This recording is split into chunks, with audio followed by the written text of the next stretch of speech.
The 911 call came at 9:47 p.m. "There's a man stealing from our restaurant safe." The manager's voice trembled with righteous certainty. But what Tessa Monroe didn't know, what she couldn't have known, was that the exhausted man in the worn denim jacket wasn't a thief. He was Evan Cole, the owner of Harbor Street Bistro, a single father who'd lost everything and rebuilt from nothing. In 60 seconds, police would arrive. In 5 minutes, handcuffs would click around his wrists while his 7-year-old son watched through fogged glass. And in one devastating moment, the truth would shatter everything Tessa thought she knew about power, judgment, and what it really means to lead. Stay with me until the end of this story, and comment what city you're watching from so I can see how far this journey travels. The kitchen of Harbor Street Bistro had always possessed a particular kind of music. The rhythmic clatter of pans against stainless steel, the hiss of oil meeting heat, the steady percussion of knife blades against worn cutting boards.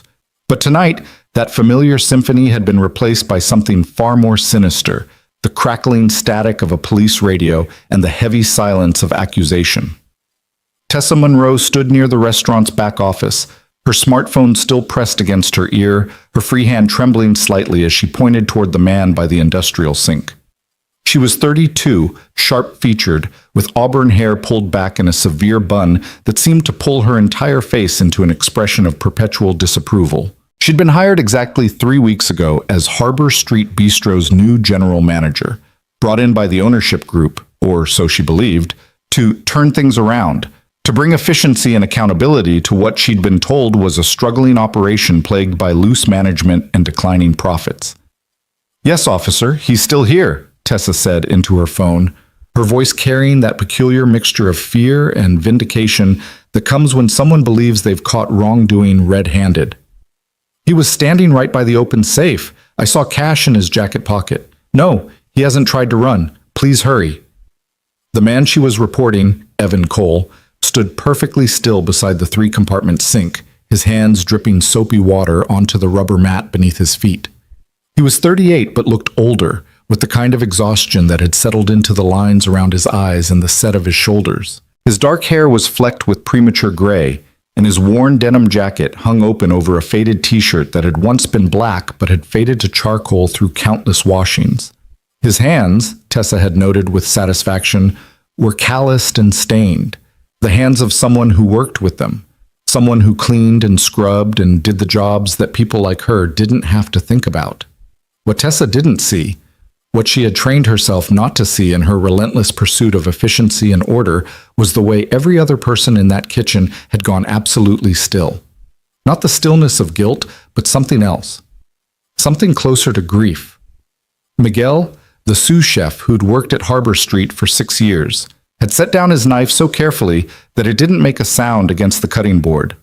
His dark eyes fixed on Evan with an expression of such profound sadness that it would have told anyone paying attention that something was deeply, terribly wrong with this picture. Carolyn, the head waitress who'd been with the restaurant since it opened 9 years ago, stood frozen in the doorway between the kitchen and the dining room, one hand pressed over her mouth, her eyes brimming with tears she was desperately trying to hold back.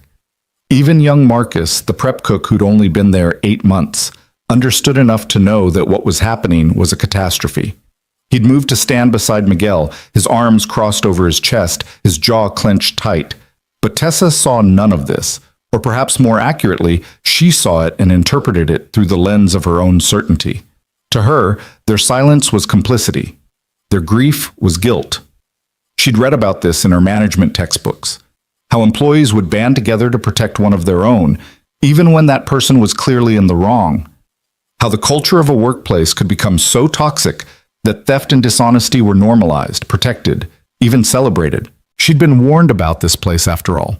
The corporate consultant who'd recommended her for the position had told her that Harbor Street Bistro was old-fashioned, that it operated on outdated models of loyalty over productivity, that the previous owner had let sentiment cloud business judgment.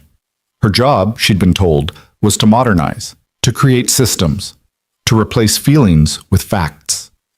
And here, finally, was her proof. Here was the validation of everything she'd suspected in her first 3 weeks.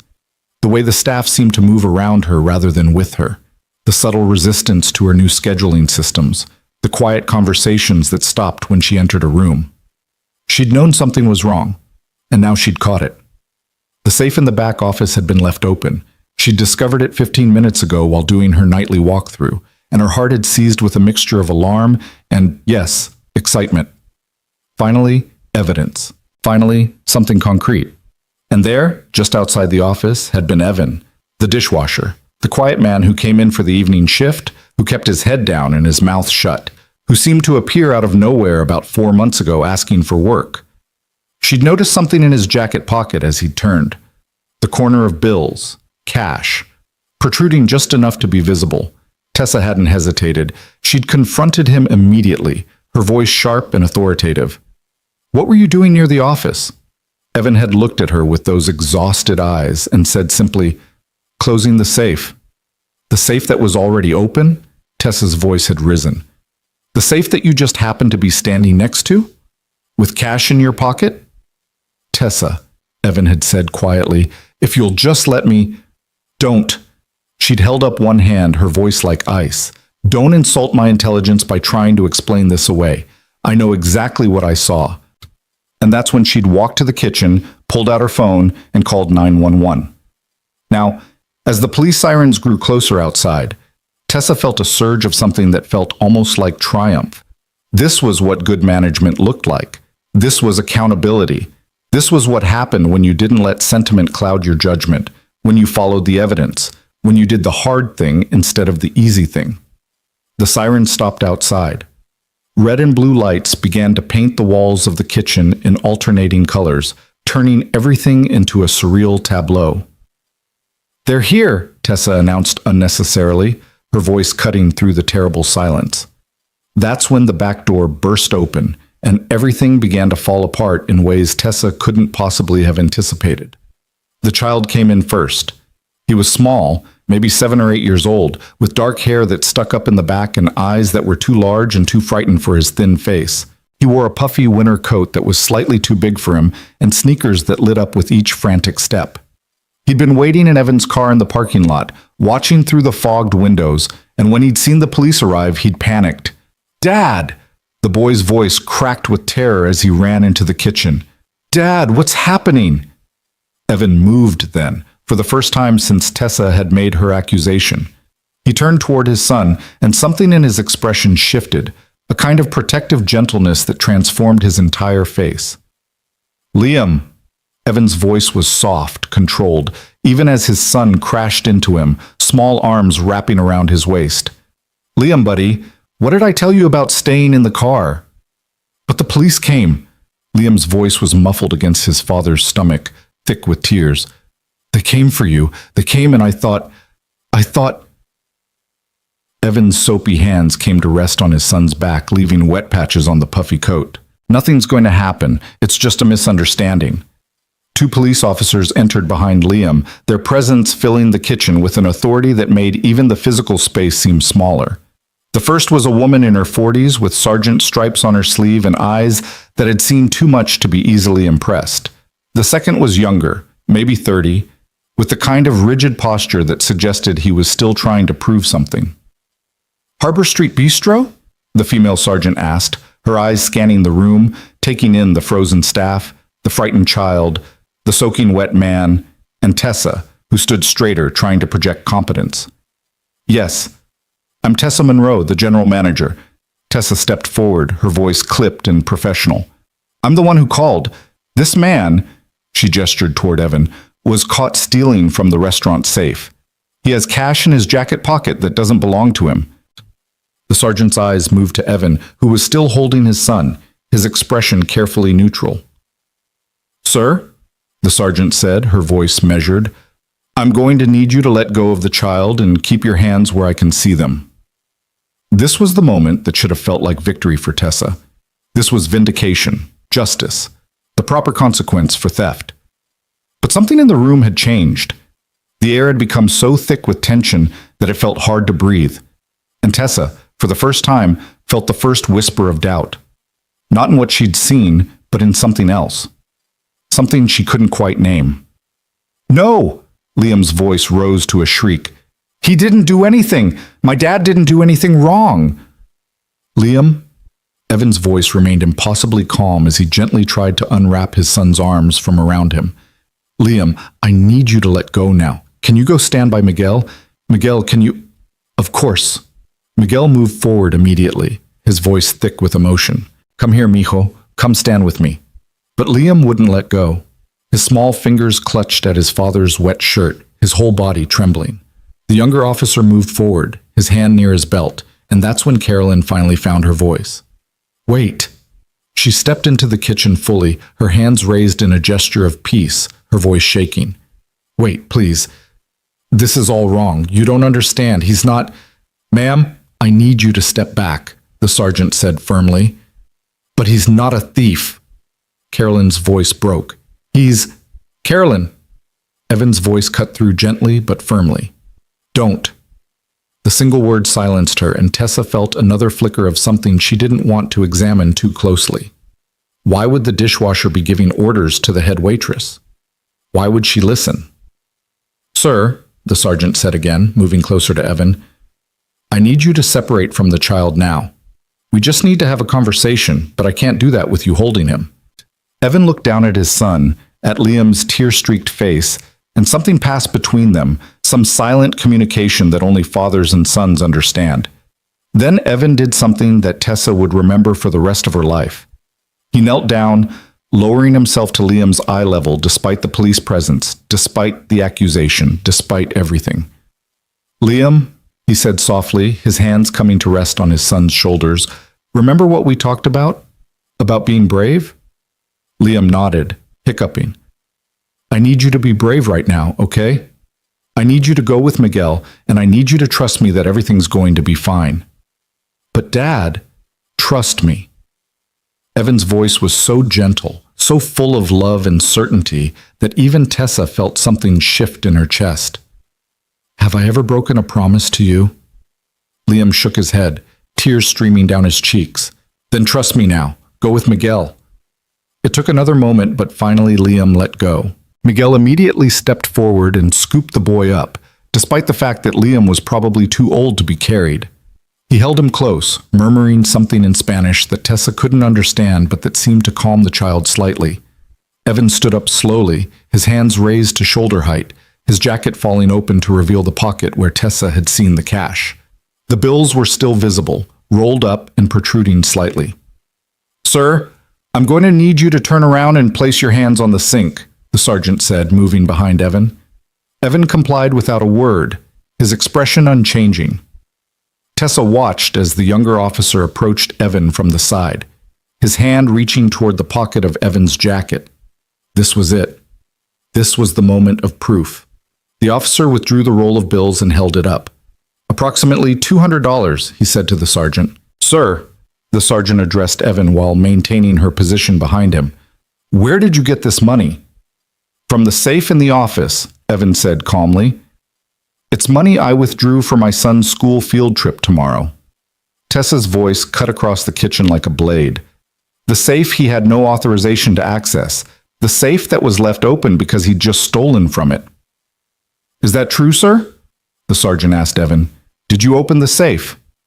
Yes, Evan said simply. There it was. Confession. Tessa felt her spine straighten, her certainty returning. And do you have authorization to access the restaurant's safe? The sergeant continued. Evan was quiet for a moment, and in that pause, something strange happened. Every member of the staff seemed to hold their breath, all of them looking at Evan with expressions that Tessa still couldn't interpret. It was as if they were waiting for him to say something, to do something, to reveal something that would change everything. But Evan just said, I do. That's a lie, Tessa interjected immediately. I'm the general manager, and I can tell you with absolute certainty that no dishwasher has authorization to access the restaurant's safe. That would be absurd. The sergeant turned to look at Tessa fully for the first time, and there was something in her expression, a kind of weariness, that Tessa didn't understand.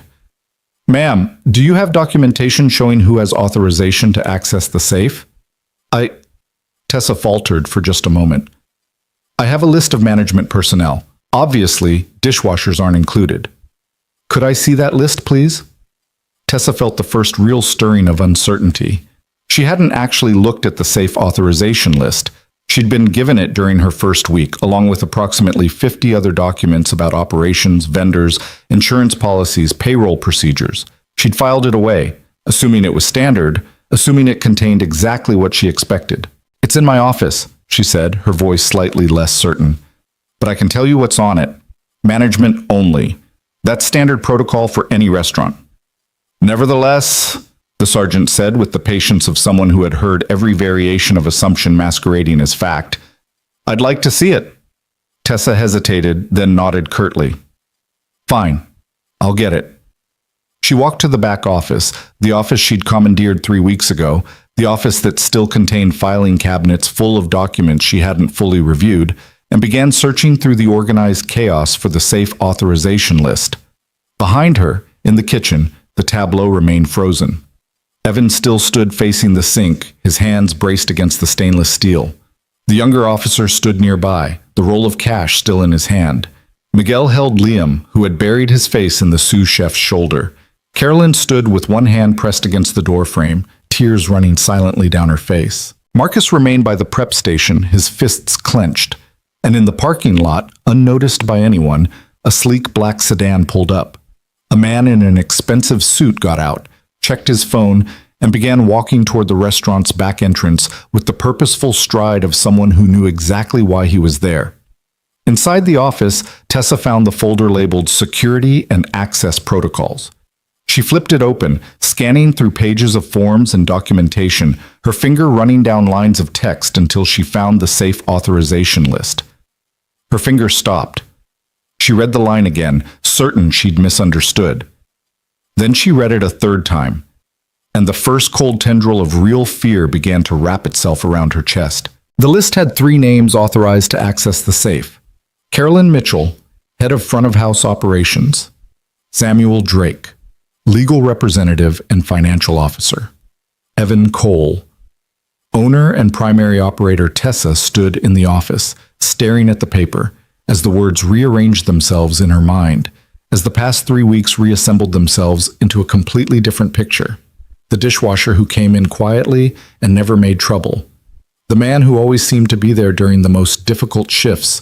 The person who knew where everything was, who helped train new staff, who understood the restaurant's operations with an intimacy that only made sense if, oh God, oh God. The paper slipped from Tessa's fingers and fluttered to the desk. She thought about her first day when she'd been shown around by Carolyn, who'd introduced her to everyone except, she'd realized later, the dishwasher, who'd been scrubbing pans in the back. She thought about how Carolyn had started to say something, had looked toward the dish pit, had opened her mouth and then closed it again. She thought about the staff meeting she'd held, where she'd outlined her new vision for the restaurant, her plans for modernization, her criticism of the outdated sentimental approach that had been holding Harbor Street Bistro back. She'd said those things while Evan had been in the back, washing dishes, saying nothing. She thought about last week when she'd instituted a new rule about staff not taking food home, about how she'd lectured everyone about theft and accountability while Evan had stood in the corner, his hands in soapy water, his expression carefully blank. She thought about 2 days ago when she'd pulled Carolyn aside and told her that she was too emotionally involved with the staff, that she needed to maintain professional distance, that this isn't a family, it's a business. She'd said those words while Evan had been taking out the trash, moving past them without acknowledgement. He'd heard everything. He'd heard every criticism, every judgment, every dismissal of the culture he'd built, and he'd said nothing. Why? The question echoed in Tessa's mind as she stood in the office. His office, she realized with growing horror, staring at the paper on the desk. Why would he let her believe he was just a dishwasher? Why would he let her tear apart everything he'd built without saying a word? Why would he submit to her authority when he was the one who'd hired her in the first place? Or had he? Tessa's mind raced backward through her hiring process.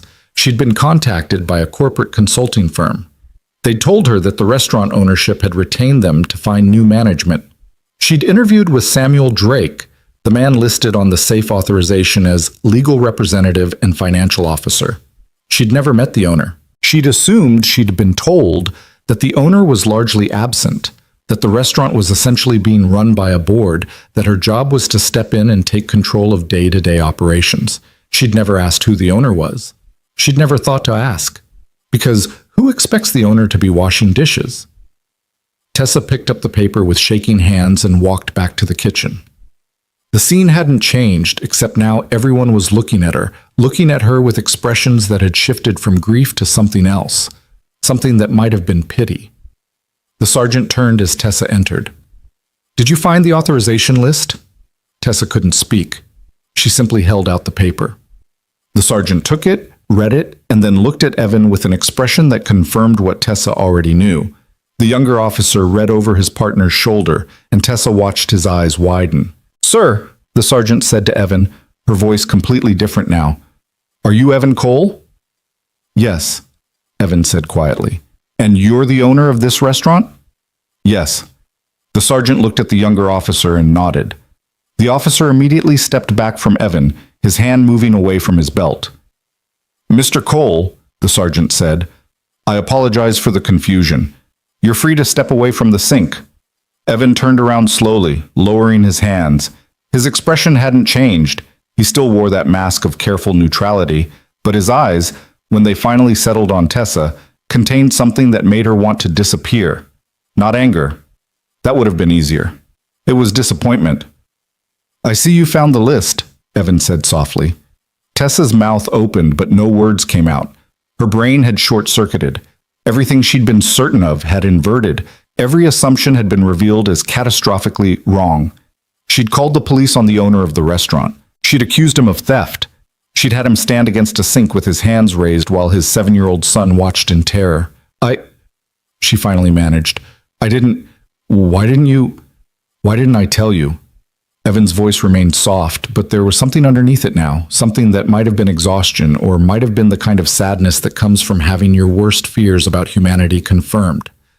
"I told you I was closing the safe, Tessa. You didn't want to listen." "But you never said you were. You let me think." "I let you think what you chose to think," Evan said. "I let you see what you expected to see." The sergeant cleared her throat. "Mr. Cole, to clarify the situation, this money was withdrawn from your own safe for your own personal use?" "For my son's school field trip tomorrow," Evan confirmed. $200 for entry fees, lunch, and transportation. The permission slip is in my car if you need to verify." "That won't be necessary." The sergeant turned to Tessa, and now there was something else in her expression, something harder. "Ma'am, did you actually witness any theft occurring?" I saw him near the safe and the cash." "Did you see him take anything from the safe?" "No, but did he attempt to leave the premises with the money?" "No, he was still here, but did he resist when you confronted him?"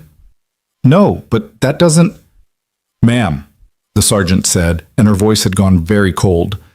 "You called 911 to report a theft that didn't occur by a man who had every right to access his own safe and withdraw his own money in his own restaurant. Do you understand that filing a false police report is a crime?" Tessa felt the floor drop out from under her. I thought—" "You thought wrong," the sergeant said flatly. She turned back to Evan. "Mr. Cole, do you want to press charges against Miss Monroe for filing a false report?" The kitchen held its breath. Liam had lifted his head from Miguel's shoulder and was looking at his father with red-rimmed eyes.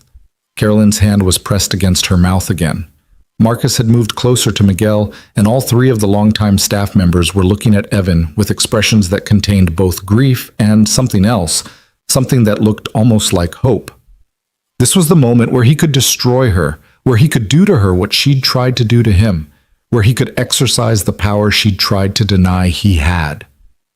Evan looked at Tessa for a long moment, and in that look she saw herself reflected back, saw herself as he must have seen her for the past 3 weeks. Arrogant, dismissive, so certain of her own correctness that she'd never questioned her assumptions, so focused on efficiency and systems that she'd forgotten to see people. "No," Evan said finally. "No charges." The sergeant raised an eyebrow. "You're sure?" "I'm sure." "Very well." The sergeant nodded to her partner, and both officers began moving toward the door. As they passed Tessa, the sergeant paused. Ma'am, a word of advice. Next time, ask questions before you make accusations. It'll save everyone a lot of trouble. Then they were gone, and Tessa was left standing in the kitchen with the people whose lives she'd been trying to reorganize, whose culture she'd been trying to dismantle, whose loyalty she'd mistaken for complicity. And in the center of it all stood Evan Cole, exhausted single father, owner in hiding, dishwasher by choice, watching her with those disappointed eyes while his son clung to Miguel's shoulder, while his staff stood in a protective semicircle, while the truth of what she'd done began to sink in with crushing weight. In the parking lot, the man in the expensive suit, Samuel Drake, legal representative, reached the door just as the police were leaving. He stopped, exchanged a few words with the sergeant that Tessa couldn't hear, then pushed open the door and entered the kitchen.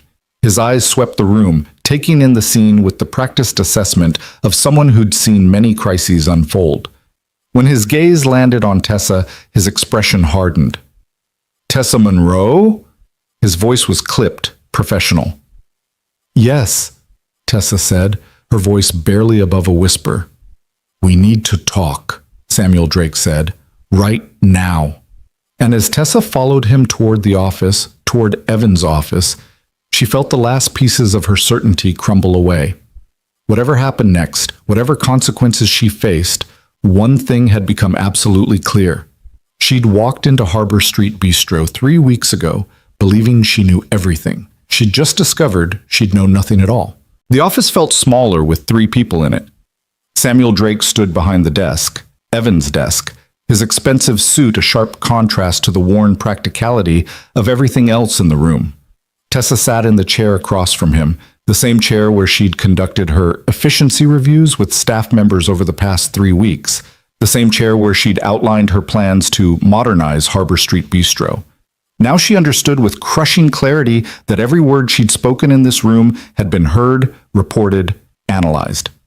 Evan stood by the door, his arms crossed, water still dripping from his hands onto the linoleum. He hadn't bothered to dry them. He hadn't bothered to change his posture or his expression. He simply watched as Samuel Drake opened his briefcase and withdrew a manila folder. Ms. Monroe, Samuel began, his voice carrying the measured precision of someone who'd delivered bad news professionally for years. I'm going to explain something to you, and I need you to listen without interrupting. Tessa nodded, though her throat had gone so dry she wasn't sure she could have spoken even if she'd wanted to. 4 years ago, Samuel continued, Evan Cole's wife, Rebecca, was diagnosed with stage 4 pancreatic cancer. She fought for 18 months. During that time, Evan spent every moment he wasn't running this restaurant sitting beside her hospital bed. He liquidated his personal savings to pay for experimental treatments. He mortgaged his home. He sold his car and bought a 15-year-old sedan so he could afford one more round of chemotherapy that might buy Rebecca another few months with their son. Tessa felt something cold settle in her stomach. Through the open door, she could hear the quiet sounds of the kitchen being cleaned, the staff moving around each other with practiced ease. She could hear Liam's voice asking Miguel something about soccer. Rebecca died 2 years and 7 months ago, Samuel said, his voice softening slightly. She died at 3 in the morning in their bedroom because she'd wanted to be home at the end, not in a hospital. Evan was holding her hand. Liam was asleep in the next room. And when the hospice nurse finally left at dawn, Evan sat on the edge of his bed and realized he had approximately 48 hours before the hospital bills, the mortgage company, and every other creditor came calling. Samuel paused, looking at Evan, who hadn't moved from his position by the door. His face remained impassive, but something in his eyes had gone distant, traveling backward to a grief that Tessa couldn't begin to imagine. The restaurant was the only asset he had left, Samuel continued. So Evan made a decision. He transferred ownership to a family trust, brought me on as the legal representative, and restructured the business to protect it from his personal debts. Then he did something that most people in his position wouldn't have done. Instead of declaring bankruptcy and walking away, he started paying back every cent he owed. Tessa's voice emerged as barely a whisper. How? By working, Evan said from the doorway, speaking for the first time since they'd entered the office. His voice was quiet but steady. I stepped away from active management and took on hourly work, dishwashing, prep cooking, whatever was needed. The business kept running with Carolyn handling front of house and Miguel managing the kitchen. I worked 70, 80 hours a week between here and 2 other restaurant jobs. Every penny I didn't need for rent and food for Liam went to paying down the debt. For 2 years, Samuel added, Evan worked like this. No one outside the core staff knew who he was. New employees assumed he was just another worker. Vendors dealt with Carolyn or Miguel. The business stabilized, the debts got paid, and Harbor Street survived. Tessa felt herself shrinking in the chair. Then why am I here? Why did you hire a general manager if... Because 6 months ago, the last major debt was paid off, Samuel explained. Evan finally had breathing room. He could have stepped back into active management, taken his position as owner, but he'd noticed something during those 2 years of working anonymously. He'd learned things about how this restaurant functioned and how it didn't that he'd never seen when everyone knew he was the boss. People treat you differently when they think you have power, Evan said, his voice carrying a weight of experience that made Tessa's chest tighten. When they know you own the place, they tell you what they think you want to hear. They hide problems. They manage up instead of managing honestly. But when they think you're just another worker, you see the truth. You see how the culture really works. You see who the real leaders are. Samuel nodded. So Evan proposed an experiment. He wanted to hire a new general manager, someone with strong credentials and fresh ideas, and he wanted to see how that person would interact with the existing culture before revealing his identity.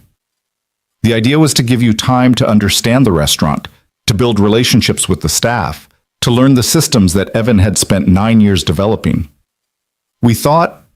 I thought that after a month or two, once you'd settled in, I would reveal who I was, Evan said, and now there was something painful in his voice. I thought we'd work together. I thought you'd bring efficiency and systems, and I'd provide the institutional knowledge and the relationships. I thought it would strengthen the restaurant. The past tense landed like a physical blow. But that's not what happened, Tessa said, though it wasn't really a question. No, Evan agreed. That's not what happened. Samuel closed the folder on the desk. Ms. Monroe, in your 3 weeks here, you've instituted 11 new policies without consultation. You've reduced staff hours by 17%. You've eliminated the family meal tradition that the kitchen staff had maintained for 9 years. You've implemented a disciplinary point system that has created more anxiety than accountability.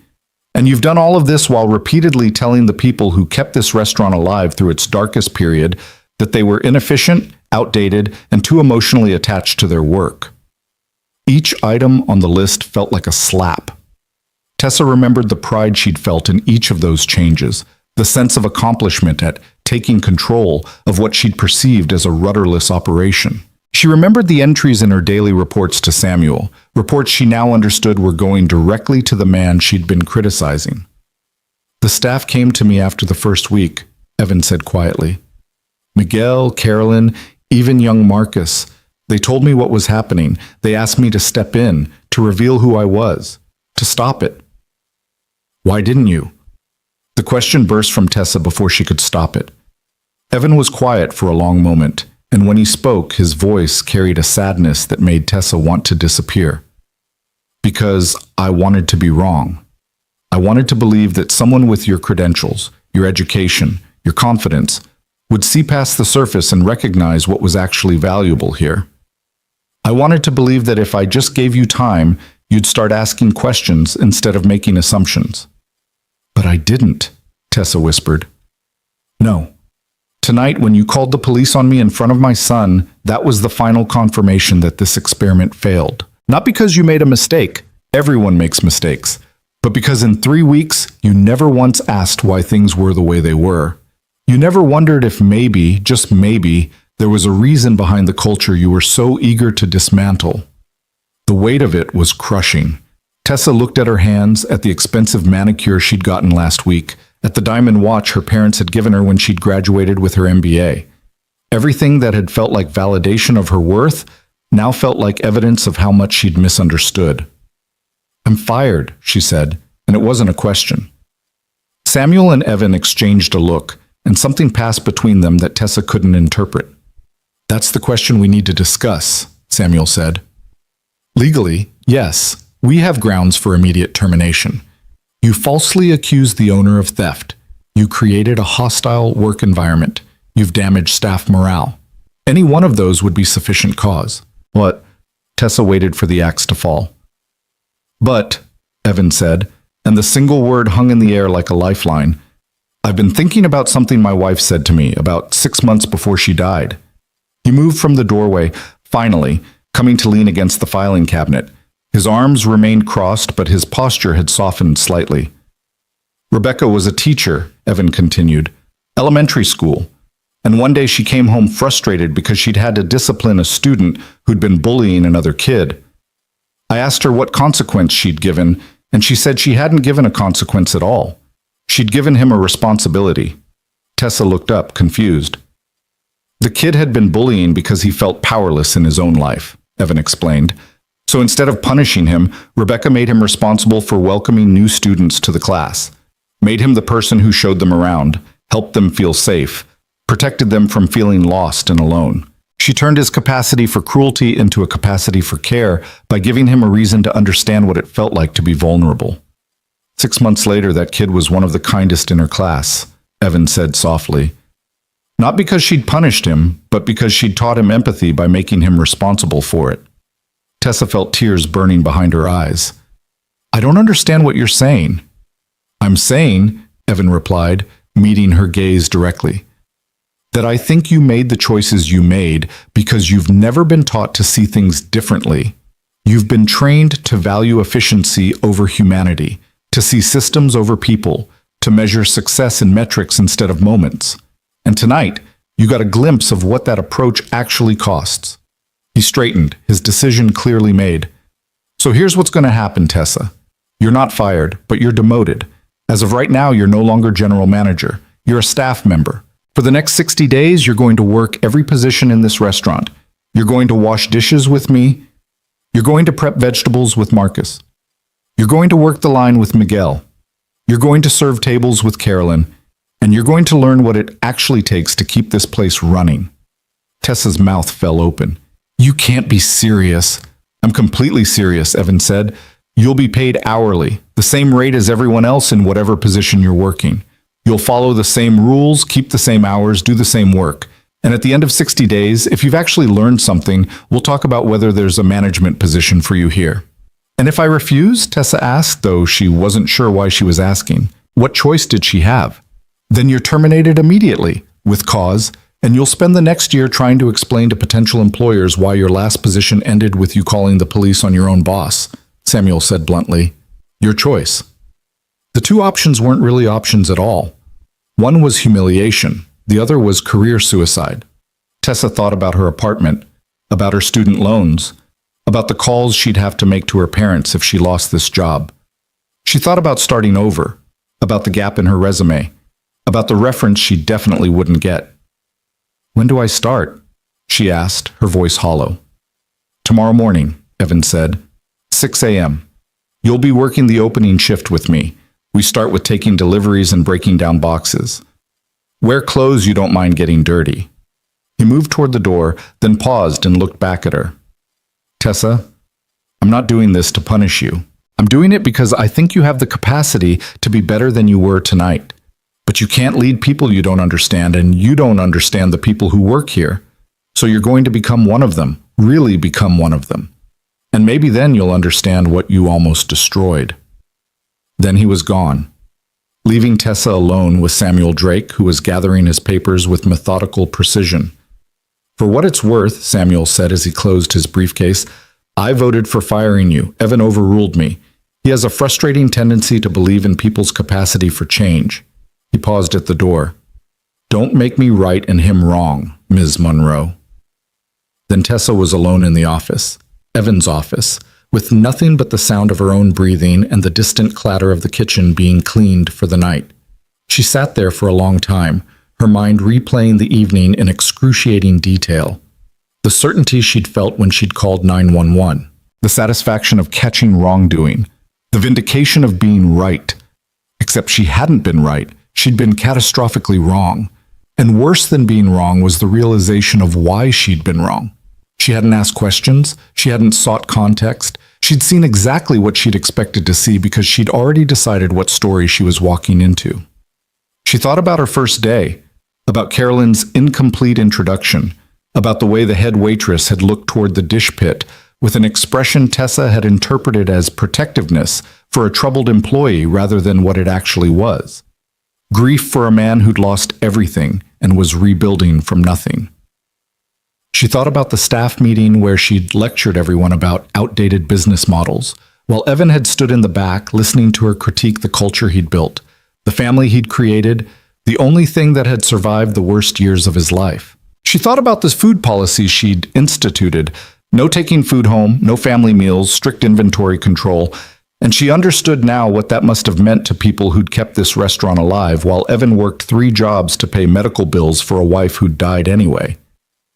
Tessa put her head in her hands and finally let herself cry. Not tears of self-pity, though there was some of that. Mostly, she cried because for 3 weeks she'd been hurting people and calling it leadership. She'd been destroying something precious and calling it improvement. She'd been blind to humanity and calling it professionalism. Eventually, the tears stopped. Tessa wiped her face with the back of her hand and stood up. Through the office window, she could see into the kitchen. Most of the staff had left, but Miguel was still there, patiently teaching Liam how to properly clean a cutting board. The boy was standing on a step stool, his small hands mimicking Miguel's movements, and the sous chef was praising him with the kind of gentle encouragement that spoke of long practice. Carolyn appeared in the doorway with 2 cups of coffee. She handed one to Miguel, ruffled Liam's hair, and said something that made the boy laugh. The 3 of them stood together in the quiet kitchen, comfortable with each other in a way that only comes from years of shared experience and genuine care. This was what Tessa had walked into 3 weeks ago. Not a struggling restaurant with poor management, but a family that had survived tragedy together. Not inefficiency, but loyalty. Not sentiment clouding judgment, but love making judgment possible. And she'd looked at all of it and seen only problems to fix. Tessa left the office and walked through the kitchen. Miguel looked up as she passed, his expression neutral but not hostile. Liam peered at her with curiosity, probably wondering who the lady was who'd gotten his dad in trouble. Carolyn met her eyes, and in that look, Tessa saw something she hadn't earned but was being offered anyway, the possibility of redemption. 6 a.m. tomorrow, Carolyn said quietly. Don't be late. Evan has no patience for people who waste his time. I won't be late, Tessa promised. She walked out the back door into the parking lot, where her Audi sat next to Evan's ancient sedan. Through the sedan's windows, she could see a booster seat in the back, a backpack covered in superhero patches, a rumpled blanket. The car of a single father doing his best. Tessa got into her Audi and sat behind the wheel without starting the engine. Her phone buzzed with text messages from friends asking about dinner plans, about weekend trips, about trivial things that belonged to a version of herself that now felt impossibly distant. She'd come to Harbor Street Bistro 3 weeks ago believing she was going to save a struggling restaurant. Instead, she'd nearly destroyed the one thing that had saved a grieving widower and his son. Tomorrow, she would start learning what she should have learned on day 1. Tomorrow, she would begin understanding what leadership actually meant. Tomorrow, she would wash dishes beside the man she'd accused of theft, and maybe, just maybe, she would start to see past her own assumptions to the truth underneath. But tonight, sitting in her expensive car in the parking lot of a restaurant she'd thought she understood, Tessa Monroe finally admitted to herself the one thing her education and experience had never taught her. She didn't know everything. In fact, she was beginning to suspect she didn't know much of anything at all. Inside the restaurant, Evan lifted Liam into his arms. The boy was tired, his head already drooping against his father's shoulder. "Dad!" Liam's voice was soft, muffled. "Is that lady going to be okay?" Evan thought about the question as he grabbed his jacket. The jacket where Tessa had seen money and assumed theft, where the truth was permission slips and field trip fees and the small pieces of normalcy he was trying to give his son, despite everything they'd lost. "I don't know, buddy," Evan said honestly, "but I'm going to give her the chance to try." "Like Mama would have?" Liam asked. Evan felt his throat tighten. Even 2 years later, the grief could ambush him at unexpected moments. His son's casual invocation of Rebecca's name, the easy assumption that she would have done exactly what Evan was doing, the simple faith that his father's choices reflected his mother's values. Yeah, Evan managed, like Mama would have. They walked out together into the parking lot.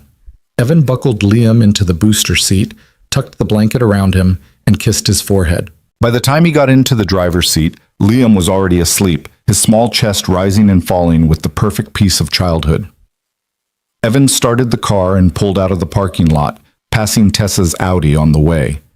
He could see her silhouette behind the wheel, motionless, and he wondered what she was thinking, whether she understood yet what she'd stumbled into, whether she had any idea what the next 60 days would actually require of her.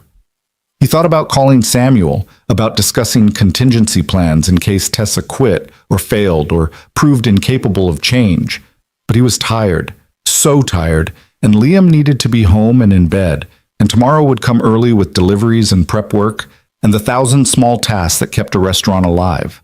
So instead, Evan drove home through quiet streets, carried his sleeping son inside, tucked him into bed still wearing his light-up sneakers because sometimes being a good parent meant picking your battles. He stood in the doorway of Liam's room for a long moment, watching his son sleep, thinking about all the ways the world could be cruel and unfair, about all the ways people could hurt each other through ignorance or malice or simple failure to see.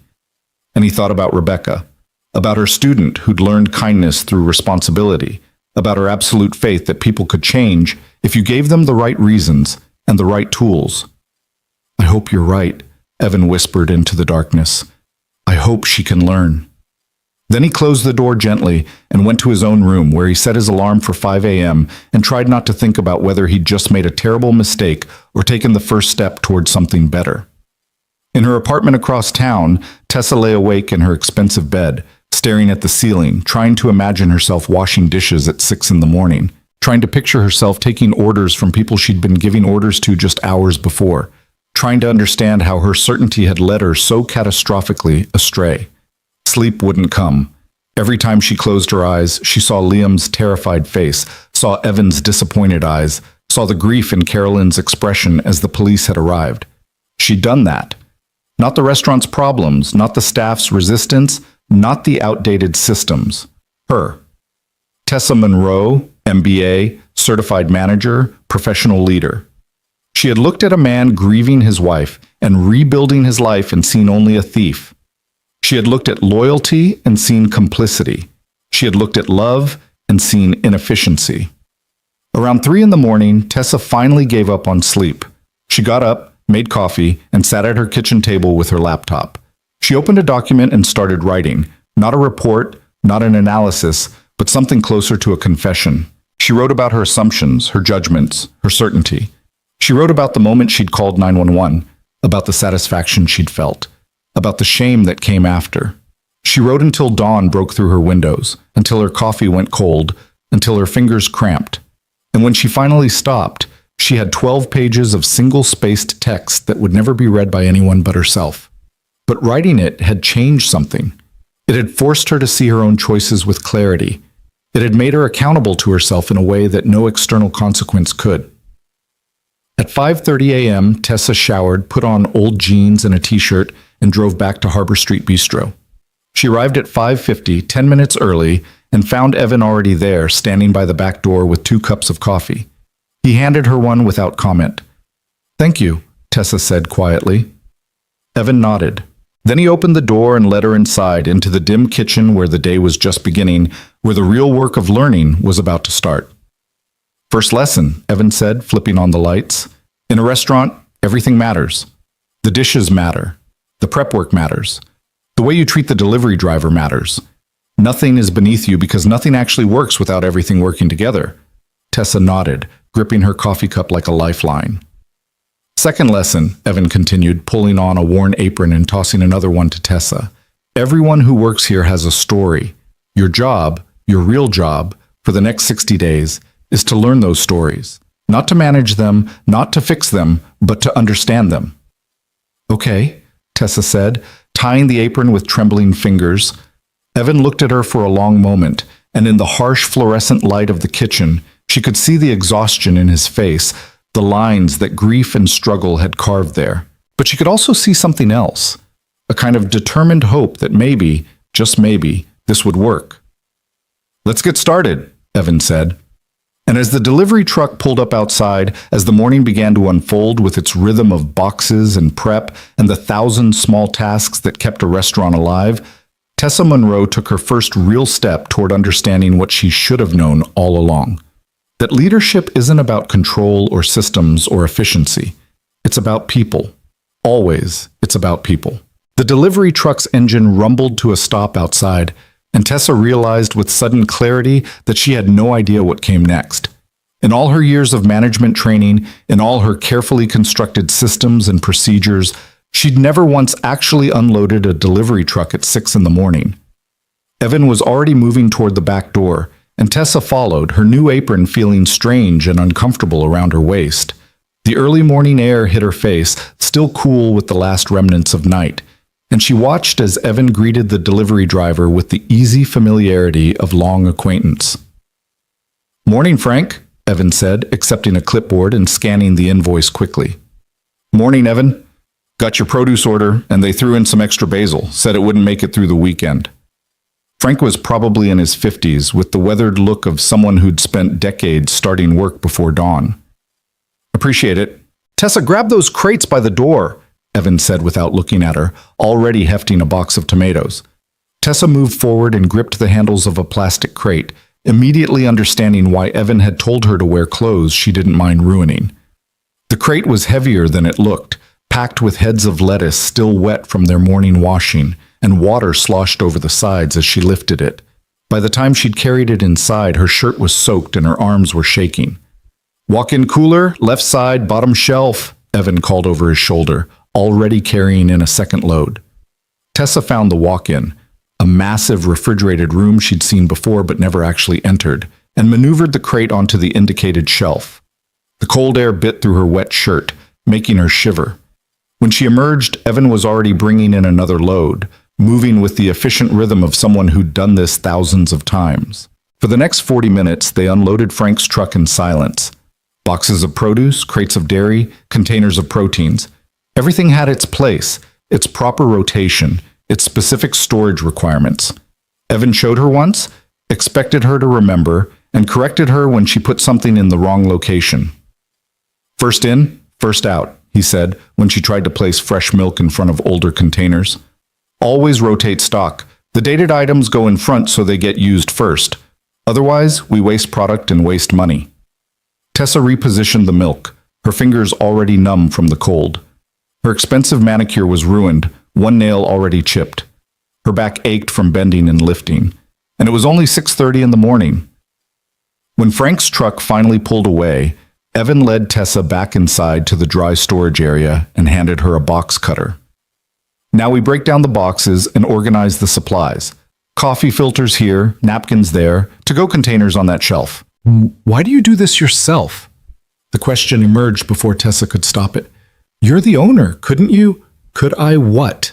Delegate it? Pay someone else to show up at 6 a.m. so I don't have to?" Evan's voice wasn't harsh, but it was firm. "Tessa, the first lesson you need to learn is that there's no such thing as work that's beneath you. The moment you start thinking some tasks are below your dignity is the moment you stop understanding what actually keeps this place running." He sliced open a box of paper towels with practiced efficiency. "Besides, I like the quiet of the morning. I like knowing exactly what comes in, what condition it's in, what we have to work with. It's one less thing that can go wrong."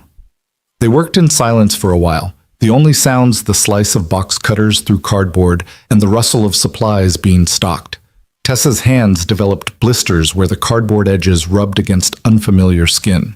She'd never realized how much physical labor went into running a restaurant before the customers even arrived. Around 7:15, the back door opened again and Miguel arrived, his eyes registering surprise when he saw Tessa in an apron surrounded by flattened cardboard boxes. "Morning, Jefe," Miguel said to Evan, then nodded cautiously at Tessa. "Morning." "Morning, Miguel. Tessa's working the opening shift today. She'll be rotating through all the positions for the next couple months." Miguel's expression remained carefully neutral, but Tessa could see the questions in his eyes. The last time he'd seen her, she'd been calling the police on his boss. Now she was breaking down delivery boxes like any other staff member. The cognitive dissonance must have been staggering. Okay, Miguel said simply. He moved to the kitchen and began his own morning routine, checking the line, reviewing prep lists, starting the process of transforming ingredients into the day's menu. Marcus arrived at 7:30, his eyes widening when he saw Tessa. "Oh, hey." "Hey," Tessa replied, feeling the weight of his uncertainty. She wanted to apologize, to explain, but Evan was already assigning tasks. "Marcus, you're on vegetable prep. Tessa, you're helping him. Miguel will show you both what needs to be done for lunch service." And just like that, Tessa found herself at a stainless steel prep table with a cutting board, a knife, and 20 pounds of onions that needed to be diced. Marcus worked beside her, his movements quick and efficient, his knife creating a rhythmic sound against the cutting board that Tessa couldn't begin to match. "Like this," Marcus said after watching her struggle for a few minutes. He demonstrated the proper way to hold the knife, the rocking motion that made cutting efficient, the technique for keeping her fingers tucked safely away from the blade. You want to let the knife do the work. Don't saw at it. Tessa tried to mimic his movements, but her cuts were uneven and slow. Within minutes, her eyes were streaming from the onion fumes, and she had to stop to wipe them with her sleeve, which only made it worse. "Don't touch your face," Marcus said, handing her a clean towel. "Makes it worse. Just power through. Your eyes adjust after a while."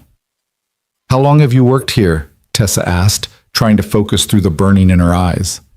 8 months, Marcus replied, starting on his third onion while Tessa was still struggling through her first. "I was working at a chain restaurant across town. Hated it. One of my friends told me Harbor Street was hiring, said it was different here. Said the owner actually gave a shit about the staff." The words landed with quiet accusation, though Marcus's tone remained neutral. "He applied the same day I did," Marcus continued. "We both got hired, but my friend quit after 2 weeks. Said it was too much work, too many expectations. I stayed because I realized the expectations weren't about working harder. They were about working better, about caring about what you were doing." He glanced at Tessa, and she could see him weighing whether to say more. "Evan never told me he was the owner. I found out about 3 months in when I overheard Carolyn talking about the anniversary of Rebecca's death. I was angry at first, felt like he'd been lying to me. But then I understood why he did it." "Why?" Tessa asked, genuinely curious. "Because he wanted to know if I was the kind of person who would work hard and show respect regardless of who was watching. He wanted to know if I'd take pride in my work because it mattered to me, not because the boss was around." Marcus finished another onion and reached for the next. "That's what this place is about. Not systems or efficiency or metrics. It's about whether you actually care." The implicit criticism was clear. Tessa had spent 3 weeks implementing systems and metrics while failing to understand the one thing that actually mattered. She bent over her cutting board, her tears now coming from more than just the onions, and tried to work faster. By 8 o'clock, her hands were cramping and she'd only finished 4 onions. Marcus had finished 15 and moved on to dicing peppers. Miguel appeared periodically to check their progress, offering quiet corrections to Tessa's technique, but never making her feel incompetent. Just persistent, patient instruction. "You'll get faster," Miguel said, watching her struggle. "Everyone's slow at first. The trick is consistency. Same size pieces, same technique every time. Eventually your hands remember and you don't have to think about it anymore." Carolyn arrived at 8:30 to start setting up the front of the house, and the look she gave Tessa was complicated. Part sympathy, part wariness, part something that might have been respect for the fact that Tessa had actually shown up. "Coffee's fresh if you need it," Carolyn said, then disappeared into the dining room to begin her own opening procedures. Tessa wanted the coffee desperately, but she was only halfway through her onion assignment, and she could feel everyone's eyes on her, measuring whether she would finish what she'd started or give up. So she kept cutting, kept wiping her streaming eyes, kept pushing through the cramping in her hands until finally, mercifully, the last onion was diced. "Good," Evan said, appearing at her elbow. She hadn't realized he'd been watching. "Now you understand why we need sharp knives and why prep work starts early. If you'd had to do that during service, we'd have been backed up for hours." He handed her a new assignment, 40 carrots that needed to be peeled and julienned. Marcus had already finished his peppers and moved on to mincing garlic, the smell of it mixing with the onions to create the foundation of whatever dishes were being prepared for lunch. The morning stretched on in a blur of repetitive tasks. Peel, cut, dice, mince. Tessa's hands developed new blisters on top of the old ones. Her back ached from standing. Her shoulders burned from the unfamiliar motions. And still the work continued because, in a restaurant, stopping meant falling behind, and falling behind meant chaos during service. Around 10:30, Miguel called everyone together for what he called the pre-service meeting. The lunch crew had arrived, 2 more line cooks, a dishwasher, and another server to help Carolyn.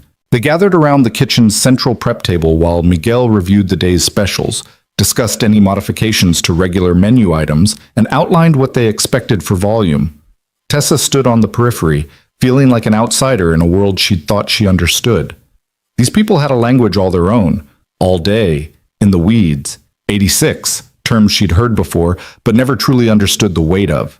They communicated in shorthand built on years of working together, anticipating each other's needs, functioning as a unit rather than individuals.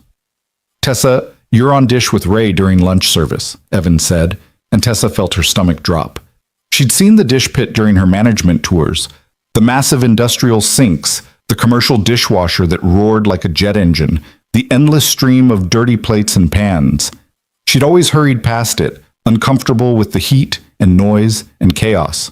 Now she was about to spend the next 4 hours immersed in it.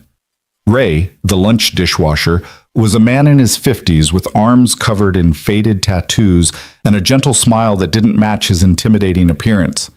"Don't worry," he said, seeing Tessa's expression. "I'll show you the system. It's not complicated, just relentless." That turned out to be the understatement of the century. Service started at 11, and within 15 minutes, Tessa understood what Ray meant by relentless.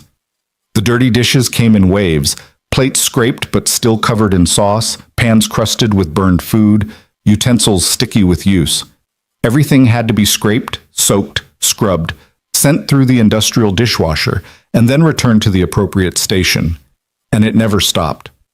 "Scrape first, then spray, then load," Ray instructed over the roar of the dishwasher. "Keep the clean dishes coming because the moment we fall behind, the whole kitchen backs up. No clean plates means no plating. No clean pans means no cooking." Tessa tried to match Ray's pace, but she was hopelessly slow. Her hands, already blistered from the morning's prep work, screamed in protest as she plunged them into near-scalding water.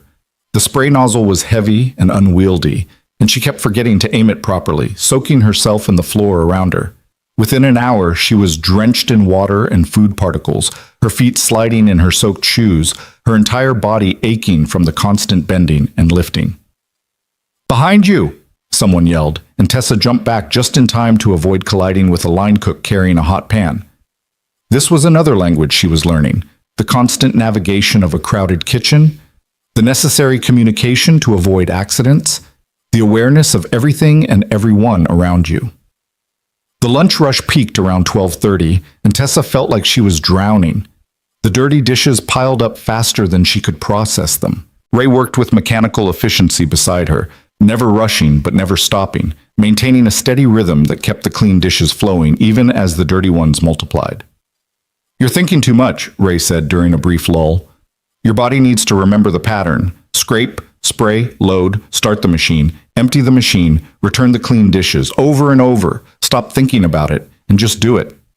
Tessa tried to follow his advice, tried to let her body take over, but her mind kept interjecting with questions and doubts and complaints about the heat and the noise and the sheer physical exhaustion of it all. Her expensive watch, she'd forgotten to take it off, was covered in food debris and soap scum. Her clothes were completely ruined, and still the dishes kept coming. At one point, she dropped a plate. It shattered against the concrete floor, and the sound cut through the kitchen noise like a gunshot. Everything stopped for just a second, all eyes turning toward the dish pit, toward Tessa standing frozen with pieces of broken ceramic at her feet. "It happens," Ray said calmly, already reaching for the broom. "Get the dustpan. We clean it up and keep moving." But Miguel appeared before Tessa could move, his expression serious. "Everyone okay? No cuts?" "We're fine," Ray assured him. "Just a plate." "You have to be careful," Miguel said, looking at Tessa. "Broken glass or ceramic in a kitchen, that's dangerous. Not just for you, but for everyone." One shard gets into the floor drain and someone reaches in without knowing. That's an emergency room visit.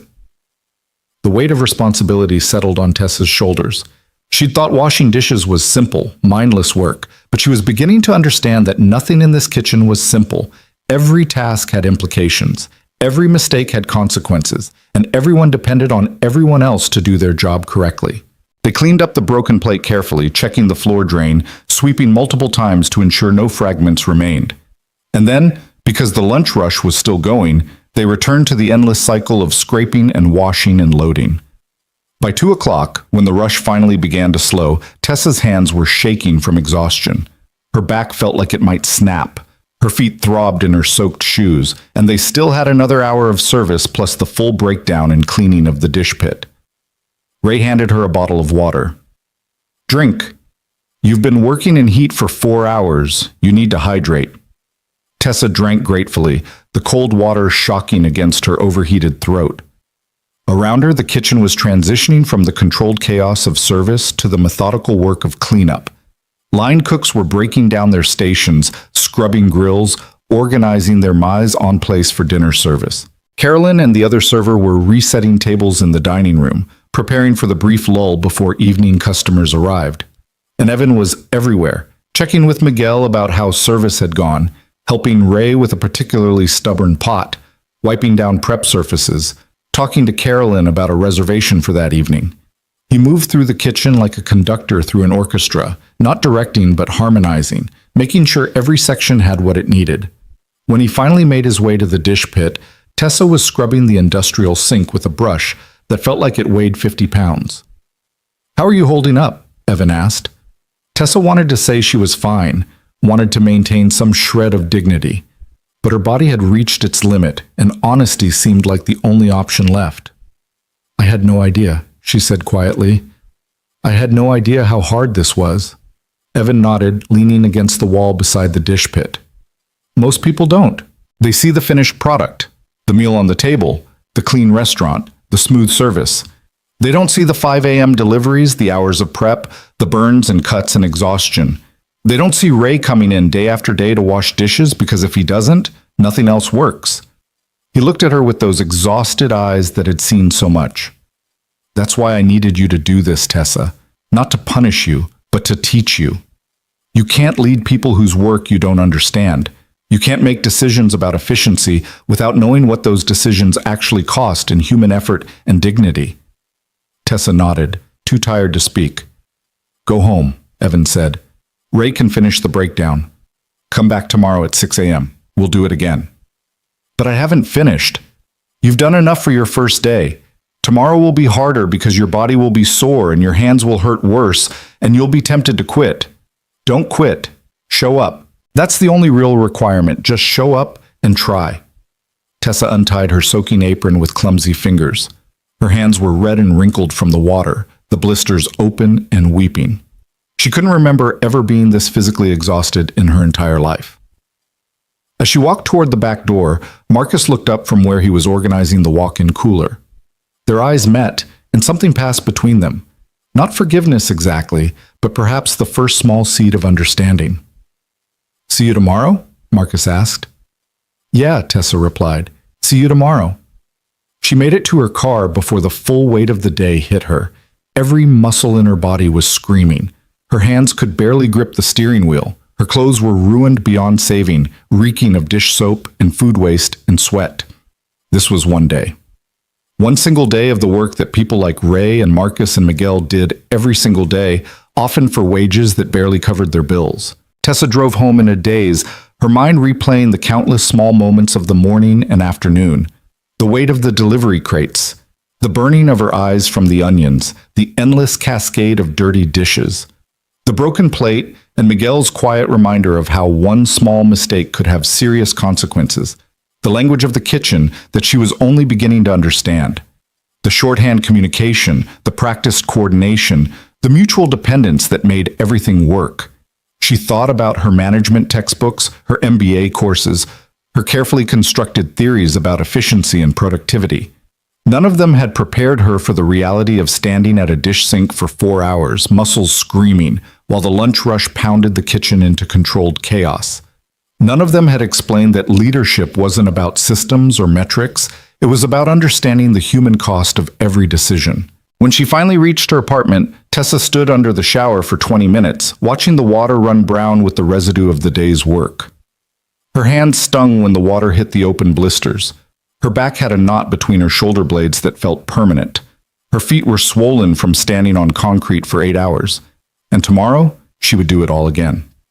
Tessa dried off carefully, bandaged her worst blisters, and collapsed into bed even though it was only 3 in the afternoon. Sleep came immediately, deep and dreamless, her body demanding the rest it had earned. She woke at midnight, disoriented, her body stiff and protesting even the simple act of rolling over. In the darkness of her bedroom, Tessa finally allowed herself to fully confront what she'd done. Not just the false accusation and the police call, though those were bad enough, but the 3 weeks of casual cruelty that had preceded them.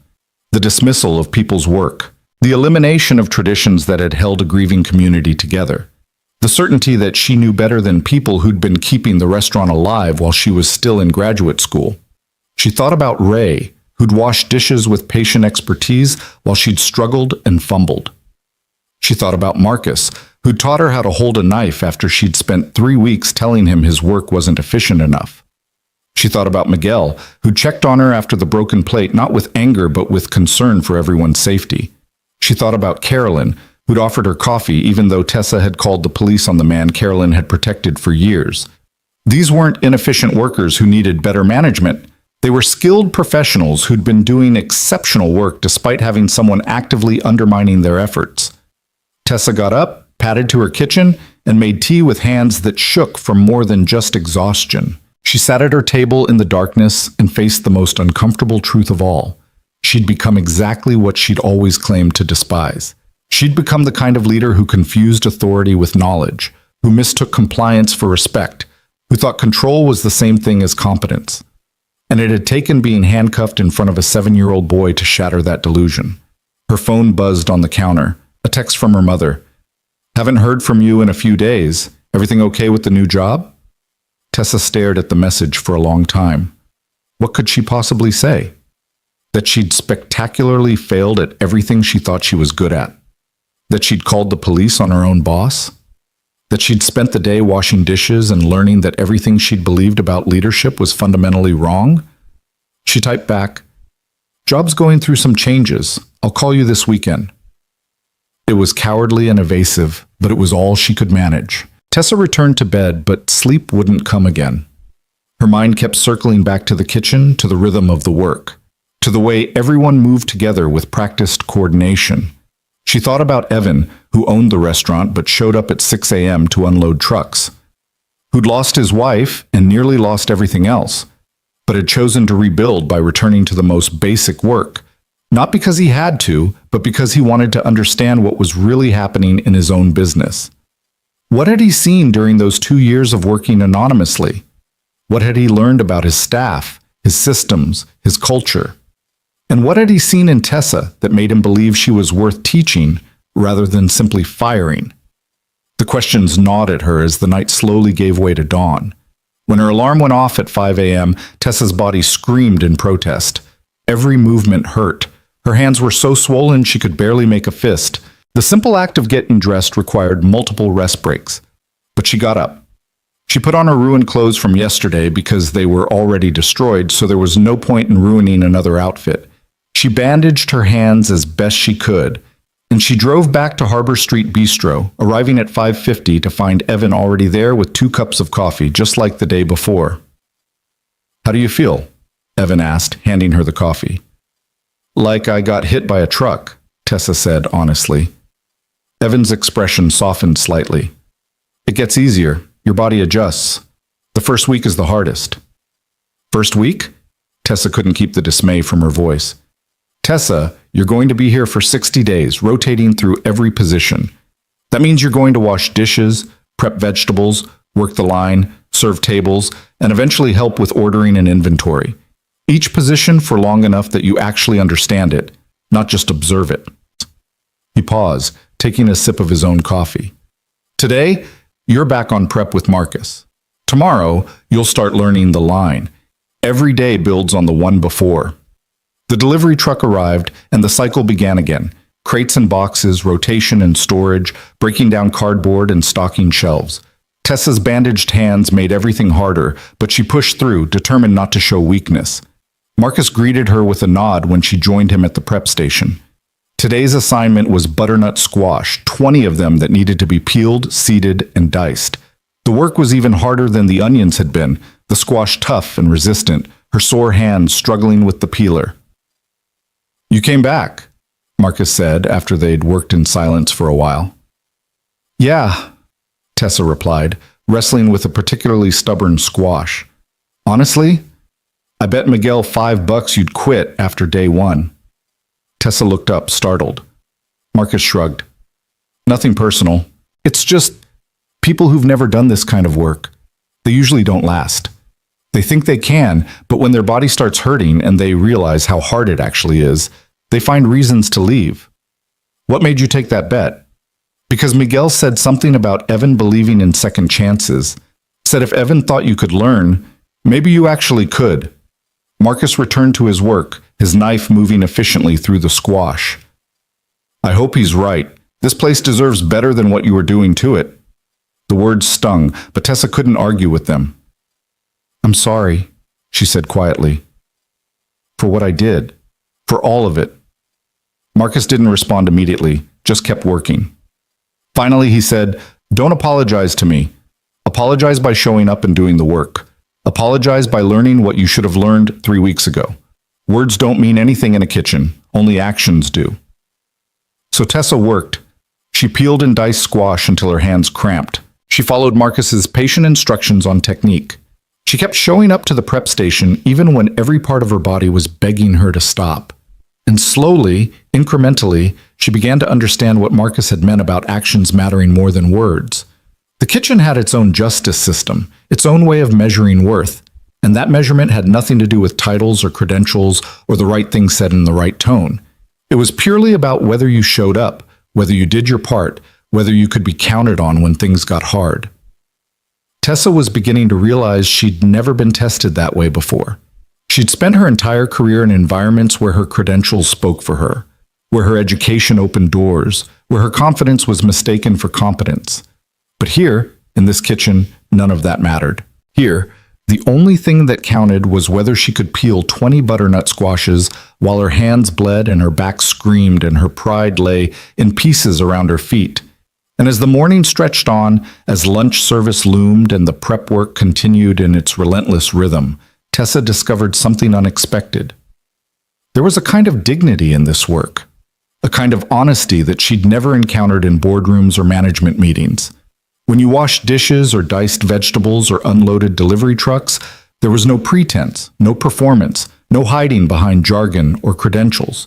There was only the work itself, and whether you could do it.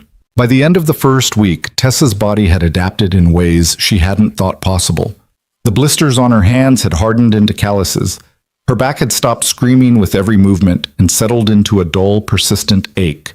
Her arms no longer trembled when she lifted the delivery crates, though they still burned with effort. She'd learned to move through the kitchen without constantly colliding with people, had internalized the rhythm of behind you and hot pan and corner that kept everyone safe in the confined space. But the physical adaptation was only part of what was changing. Something deeper was shifting in the way Tessa understood the world around her. On her 8th day, Evan moved her from prep work to the line during dinner service. Miguel positioned her at the salad station, the simplest position, he explained, because it required speed and accuracy but no actual cooking. Her job was to build each salad according to the ticket, ensure proper portions, dress it correctly, and get it out to the pass before the hot items were ready so everything could be plated together. "Watch the tickets," Miguel instructed, pointing to the small printer that chattered constantly during service, spitting out order after order. "They come in groups. Apps first, then mains. You need to read ahead, anticipate what's coming, and time your salads so they're ready when the entrees hit the pass." It sounded simple in theory. In practice, during the Friday night dinner rush, it was controlled chaos. The tickets came faster than Tessa could process them. 4 house salads, 2 Caesars, 3 mixed greens with the dressing on the side. Then another wave before she'd finished the first. Her hands, still sore despite the calluses, fumbled with the tongs. She dressed a salad too heavily and had to start over because Miguel wouldn't let substandard work leave the kitchen. She fell behind, creating a backup that rippled through the entire line. "Tessa, I need those salads now." Miguel's voice cut through the kitchen noise, sharp with urgency but not cruel. "The hot items are ready. We can't hold them." Tessa's hand shook as she plated faster, but faster meant sloppier. She forgot to add candied pecans to a salad that required them. She grabbed the wrong dressing bottle and had to scrape it off and redo the entire thing. Around her, the other cooks moved with practiced efficiency, sautéing, grilling, plating, while she struggled with the simplest station on the line. "Reset," Miguel said, appearing at her shoulder during a brief lull between waves of orders. "Stop trying to go fast. Fast comes with practice. Right now, focus on accurate. Build each salad exactly right, even if it takes longer. Speed without accuracy is just creating more problems." Tessa nodded, blinking back tears of frustration. She'd spent 3 weeks telling these people they weren't efficient enough, and now she couldn't even build a salad fast enough to keep pace with dinner service. The next wave hit, and Tessa forced herself to slow down, to focus on accuracy over speed. The tickets piled up, and she could feel the tension in the kitchen rising as her station became the bottleneck, but Miguel's words echoed in her head. Accurate first, then fast. Do it right, even if doing it right takes longer. Slowly, painfully, she began to find a rhythm. Read the ticket, visualize the salad, build it step by step, dress it, plate it, send it to the pass. The speed came incrementally, building on the foundation of accuracy rather than trying to rush and creating mistakes that cost even more time. By the end of service, Tessa was drenched in sweat despite working the cold station. Her hands cramped from gripping tongs for 3 hours straight. Her feet felt like they might fall off. But she'd made it through dinner service without completely collapsing the line, and that felt like a victory. "Better," Miguel said as they broke down the stations after the last customer had left. "Still slow, but better. Tomorrow night you'll be faster. The night after that, faster still. It takes time." "How long did it take you to get fast?" Tessa asked, scrubbing the salad station's cutting board. Miguel smiled slightly. "About 6 months before I stopped being the slowest person on the line, but I was 18 and had never worked in a real kitchen before. You have the advantage of understanding what you're supposed to be doing. You just need your hands to catch up with your brain." He paused in his cleaning, looking at her directly. "Can I tell you something, though? What you're learning right now, this is what you should have learned before you started making decisions about our schedules and our systems. When you cut our hours by 17%, you didn't understand that we were already running lean. We weren't being inefficient, we were being thorough. Every minute we spent here mattered because we knew what happened when corners got cut." Tessa stopped scrubbing, meeting his eyes. "I know, I'm sorry." "I'm not telling you this to make you feel bad," Miguel said, returning to his own cleaning. "I'm telling you because I want you to understand why everyone was so angry. It wasn't about you personally. It was about watching someone who didn't understand the work telling us we weren't working hard enough. That hurts in a way that's hard to explain." The words settled on Tessa like a weight. She thought about the staffing spreadsheet she'd created in her second week, the careful calculations that had shown 17% overstaffing based on industry standards. She'd been so proud of that analysis, so certain she was solving a problem. But those industry standards didn't account for the kind of restaurant Harbor Street was. A place where every dish was made from scratch, where quality mattered more than speed, where the staff took pride in doing things right, even when right took longer. "I wish someone had told me," Tessa said quietly. "I wish someone had explained." "We tried," Miguel replied, his voice gentle but firm. "That first staff meeting when you outlined your efficiency plan, Carolyn asked if you'd reviewed the current workload. You said you'd analyzed the numbers, and the numbers didn't lie. When I mentioned that we were already barely keeping up during rush periods, you said that was because we needed better time management systems." Tessa remembered that meeting. She remembered feeling impatient with their questions, interpreting their concerns as resistance to change rather than as genuine warnings from people who understood the reality of the work. "We stopped trying to tell you after that," Miguel continued, "because it was clear you weren't interested in hearing it. You'd already decided what was wrong and how to fix it. Nothing we said was going to change your mind. So you told Evan." "So we told Evan," Miguel confirmed. And he kept saying to give you time, that maybe you'd figure it out. He believed in you longer than any of us did. That night, driving home in her ruined clothes with her aching body and her bruised ego, Tessa found herself thinking about belief. Evan had believed she could learn. Miguel had bet against her. Marcus had hoped Miguel was right. And Tessa herself hadn't known what she believed until she'd been forced to actually do the work she'd been so confidently criticizing. The second week brought new challenges. Tessa rotated through different line positions: garde-manger, sauté, grill. Each station had its own demands, its own timing, its own skill requirements. The sauté station taught her about heat control and multitasking, about managing 4 pans simultaneously while keeping track of multiple tickets. The grill station taught her about patience, about knowing when meat was properly cooked not by timers but by touch and experience. Every station taught her humility. She burned herself more times than she could count. The inside of her forearms developed a collection of small red marks from brushing against hot pan handles. She learned to work through the pain, to run cool water over a burn for 30 seconds, and then get back to the station because service didn't stop for injuries unless they required an emergency room. "You're doing better," Carolyn said one afternoon during the lull between lunch and dinner. Tessa had been helping reset tables in the dining room, learning the front-of-house systems she'd never bothered to fully understand. "I can see you trying. That matters." "Does it?" Tessa asked. "Does it matter when I spent 3 weeks undoing things you'd spent years building?" Carolyn set down the napkins she'd been folding and looked at Tessa directly. "Do you know what this restaurant meant to us after Rebecca died? Do you have any idea what it was like watching Evan try to hold everything together?" Tessa shook her head. "He was drowning," Carolyn said, her voice soft with remembered pain. Grief and medical bills and funeral expenses, and a 7-year-old who didn't understand why his mother wasn't coming back. Evan showed up to work every day because he had to, because he had a son to support and bills to pay, but you could see he was barely holding on. And we, all of us, we rallied around him, not because we had to, but because this place had become family. She picked up another napkin, folding it with practiced efficiency. When Evan had to step back from management, when he had to take on extra work just to survive, we could have left. We could have found jobs at places that paid better or had easier schedules, but we stayed because we understood what this restaurant was. It was the life raft that was keeping Evan afloat. If we let it sink, he'd sink with it. Tessa felt her throat tighten. "I didn't know."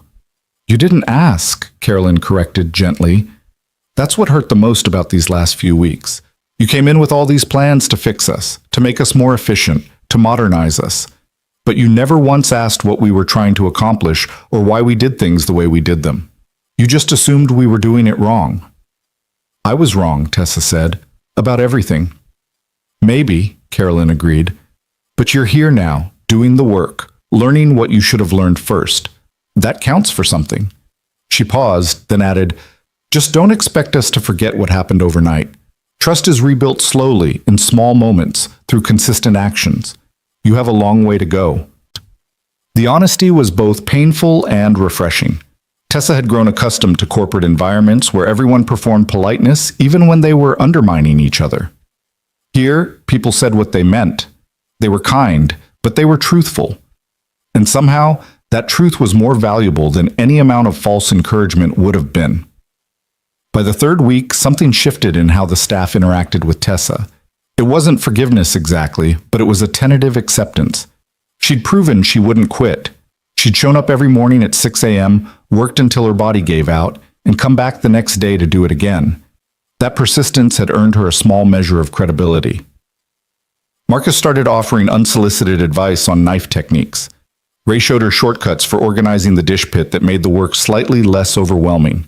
Even Miguel occasionally smiled at her jokes during the morning prep sessions. But the real breakthrough came during her 4th week, on a Wednesday evening when everything went wrong.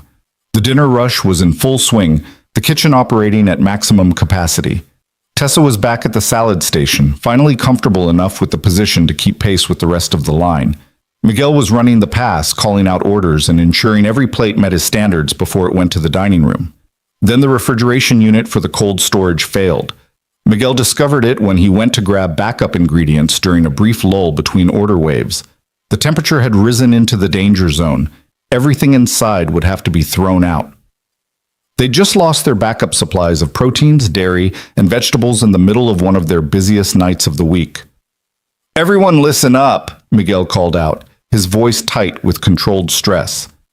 "The cold storage is down. We're running on what we have at our stations and whatever's in the walk-in. That means we're 86ing about half the menu until we can get backup supplies. Carolyn, you need to tell the front of house now." Carolyn appeared in the kitchen doorway, took in Miguel's expression, and immediately understood the severity of the situation. "What do we still have?" Miguel ran through the list rapidly, his mind already calculating what dishes were still possible with limited ingredients. As he talked, Tessa found herself doing something she hadn't done since her demotion. She started thinking systemically about the problem. "What about the prep in the walk-in?" she asked. "The vegetables I helped Marcus prep this morning, those are still good, right?" "Yes, but we don't have enough for full menu service," Miguel replied. "We prepped for our normal volume, not for having to recreate half our station backups." "What if we modified the menu instead of eliminating dishes?" Tessa suggested, the old management part of her brain engaging despite her better judgment. "Keep the popular items, but simplify the components. The grilled salmon doesn't need the asparagus side. We could substitute the roasted root vegetables from prep. The pasta primavera could become pasta marinara since we still have the tomato base." Miguel paused, considering. That could work for some dishes, but we'd need to recalculate portions and timing. "I can do that," Tessa offered. "If you tell me what dishes you want to modify, I can work out the portions and write up simplified prep instructions while you keep the line running." For a moment, Miguel hesitated, and Tessa could see him weighing whether to trust her with something this important. Then he nodded. "Okay, but run everything past me before we implement it. No changes go out without my approval." For the next 2 hours, Tessa operated in 2 roles simultaneously. She continued building salads at her station during order waves, but between rushes she worked with Miguel to redesign the evening menu on the fly. She calculated portions, rewrote descriptions, coordinated with Carolyn about how to present the changes to customers. It was the first time since her demotion that she'd been allowed to use her management skills, but now those skills were grounded in an understanding of the actual work required to execute each decision. "We're going to run out of the salad mix in about 45 minutes at this pace," Tessa told Miguel during one assessment. "But if we start using the spring mix from the walk-in and add extra cherry tomatoes to bulk it up, we can stretch our supply through the rest of the night." "Do it," Miguel agreed, "and let me know if you see any other bottlenecks developing." The evening became a masterclass in adaptive problem-solving. Every 15 minutes brought a new challenge: running low on a key ingredient, timing issues with modified dishes, coordination problems between the kitchen and front of house. But the staff worked together with practiced efficiency, each person doing their part to keep service running despite the crisis. And Tessa, for the first time since she'd arrived at Harbor Street Bistro, felt like she was actually contributing something valuable. Not imposing systems from above, but working alongside everyone else to solve problems as they emerged. Not directing, but collaborating. Not managing, but serving. By the time the last order went out and the kitchen finally began to wind down, everyone was exhausted. Miguel gathered the staff together, his face showing the strain of the evening, but also something that looked like pride. "That was rough," he said, "but we pulled through. Everyone stepped up. Everyone adapted. That's what makes this kitchen work. Not when everything goes perfectly, but when things fall apart and we find a way anyway." He looked at Tessa. "Good work tonight. You saw the problems before they became disasters, and you helped us stay ahead of them. That's what we need from leadership. Not someone telling us how to do our jobs, but someone who understands the work well enough to support us when things get complicated." The words were the first real praise Tessa had received since her demotion, and they hit harder than any performance review she'd ever gotten in her previous career. Because this praise was earned through actual contribution, through proving herself in the moment when it mattered most. After everyone else had left, Tessa stayed behind to help finish the deep clean of the kitchen. Evan appeared from the office where he'd been doing paperwork, surveying the cleaned kitchen with satisfaction. "Miguel told me about tonight," Evan said, "about how you helped manage the crisis." "I just did what needed to be done," Tessa replied, wringing out the mop for the final time. "That's exactly right," Evan agreed. "You did what needed to be done, not what you thought should be done, or what your training told you should be done. You looked at the situation, used your skills to help solve the problem, and you did it without needing to be in charge. Do you understand the difference? Tessa leaned on the mop handle, considering. I think so. Before, I was so focused on implementing my vision that I couldn't see what was actually happening. Tonight, I was focused on supporting what was already working and helping fix what wasn't. I was serving the kitchen instead of trying to control it. Exactly, Evan said. That's what leadership actually is. Serving the people doing the work, not directing them. Understanding their challenges, anticipating their needs, removing obstacles that get in their way. You can't do that from an office with spreadsheets. You can only do it by actually knowing what the work requires. He moved to the prep station where Tessa had spent so many hours learning to cut vegetables with increasing competence. You know what Rebecca used to tell me about teaching? She said you can't teach people what they're not ready to learn. You can tell them. You can lecture them. You can give them all the information they need. But until they're ready to actually receive it, until they've had the experiences that make that information meaningful, it just bounces off. I wasn't ready, Tessa said quietly. 3 weeks ago. If you'd told me everything I know now, I wouldn't have believed it. I would have thought you were making excuses or being sentimental or just resistant to change. Probably, Evan agreed without judgment. That's why I had to let you fail. That's why I let you make your changes and call your meetings and implement your systems even though I knew they were going to cause problems. Because sometimes the only way to learn something is to crash into it hard enough that you can't ignore it anymore. Tessa thought about that night in the kitchen, about Liam's terrified face and the cold metal of handcuffs, and the moment when all her certainty had shattered. That's a harsh way to teach someone. Life is harsh, Evan replied, and restaurant work is unforgiving. You can't fake it. You can't pretend. The work either gets done right or it doesn't, and there are immediate consequences when it doesn't. That's why this is such a good training ground for learning what leadership actually means, because the feedback is instant and undeniable. He picked up his jacket, preparing to leave for the night. You're halfway through your 60 days, Tessa. You've learned a lot, but the harder part is still coming. What do you mean? You've learned to do the work, Evan explained. Now you need to learn how to lead people who are doing the work. And that's much more difficult because it requires you to balance competing needs. Efficiency and compassion, standards and understanding, accountability and grace. It requires wisdom, not just knowledge. I don't know if I have that, Tessa admitted. Neither did I when Rebecca died, Evan said. I was just trying to survive. But I learned it the same way you're learning everything else. By showing up every day and trying to do slightly better than I did the day before. By failing, learning from the failure, and trying again. He paused at the door. Next week, you're moving to front of house. You'll be working directly with customers, handling complaints, managing the dining room flow. It's going to test you in different ways than the kitchen has. People skills versus technical skills. Emotional regulation instead of physical endurance. Are you ready? Tessa thought about it honestly. Probably not, but I'm willing to try. That's all anyone can ask, Evan said, and then he was gone, leaving Tessa alone in the quiet kitchen. She finished putting away the mop and took one last look around the space that had taught her so much over the past month. Every station held memories of small failures and incremental successes. The dish pit where she'd learned humility, the prep station where she'd learned patience, the line where she'd learned coordination and timing and the value of accuracy over speed. And tonight, the moment when everything had fallen apart and she'd finally understood what it meant to lead by serving rather than controlling. Tessa turned off the lights and walked out to her car, her body tired in a way that felt earned rather than depleted. Her hands still bore the marks of 4 weeks of hard labor, the calluses and small scars that told the story of her education. Her clothes were permanently ruined, her manicure was a distant memory, and her back probably would never be the same. But something else had changed too. Something in the way she saw herself and the world around her. She'd arrived at Harbor Street Bistro, certain she knew how to fix what was broken. She discovered that what was broken was her own understanding, and the fix required breaking herself down and rebuilding from scratch. That night, Tessa slept deeply and dreamlessly, her body and mind both exhausted in the best possible way. And when her alarm went off at 5 a.m. the next morning, she didn't hesitate or question or resist. She simply got up, got dressed, and drove back to the restaurant to do it all again.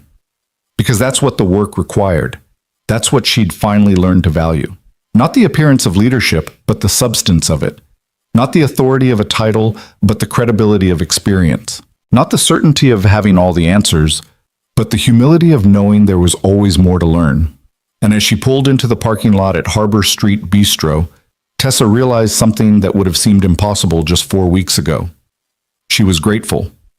Grateful for the failure that had forced her to learn. Grateful for the people who'd been patient enough to teach her. Grateful for the work itself, with all its difficulty and demand and unforgiving honesty. She was grateful for the chance to become better than she had been. Inside, Evan was already there with 2 cups of coffee, ready to start another day.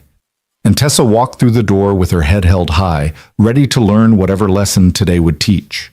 The transition to front of house came during her 5th week, and Tessa discovered that working with customers required an entirely different skill set than working in the kitchen. In the kitchen, the work was tangible and immediate.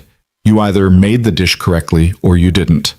But in the dining room, everything existed in shades of gray, in managing expectations and reading emotions and navigating the complex dance between what customers wanted and what was actually possible.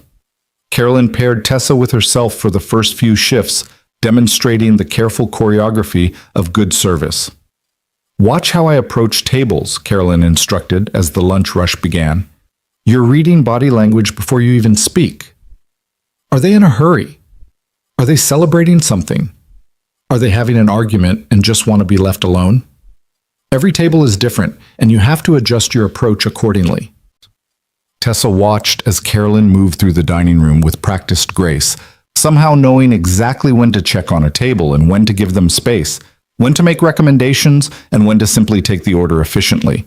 It looked effortless, but Tessa was beginning to understand that anything that looked effortless was actually the result of years of practice and attention. Her first solo table was a couple celebrating an anniversary.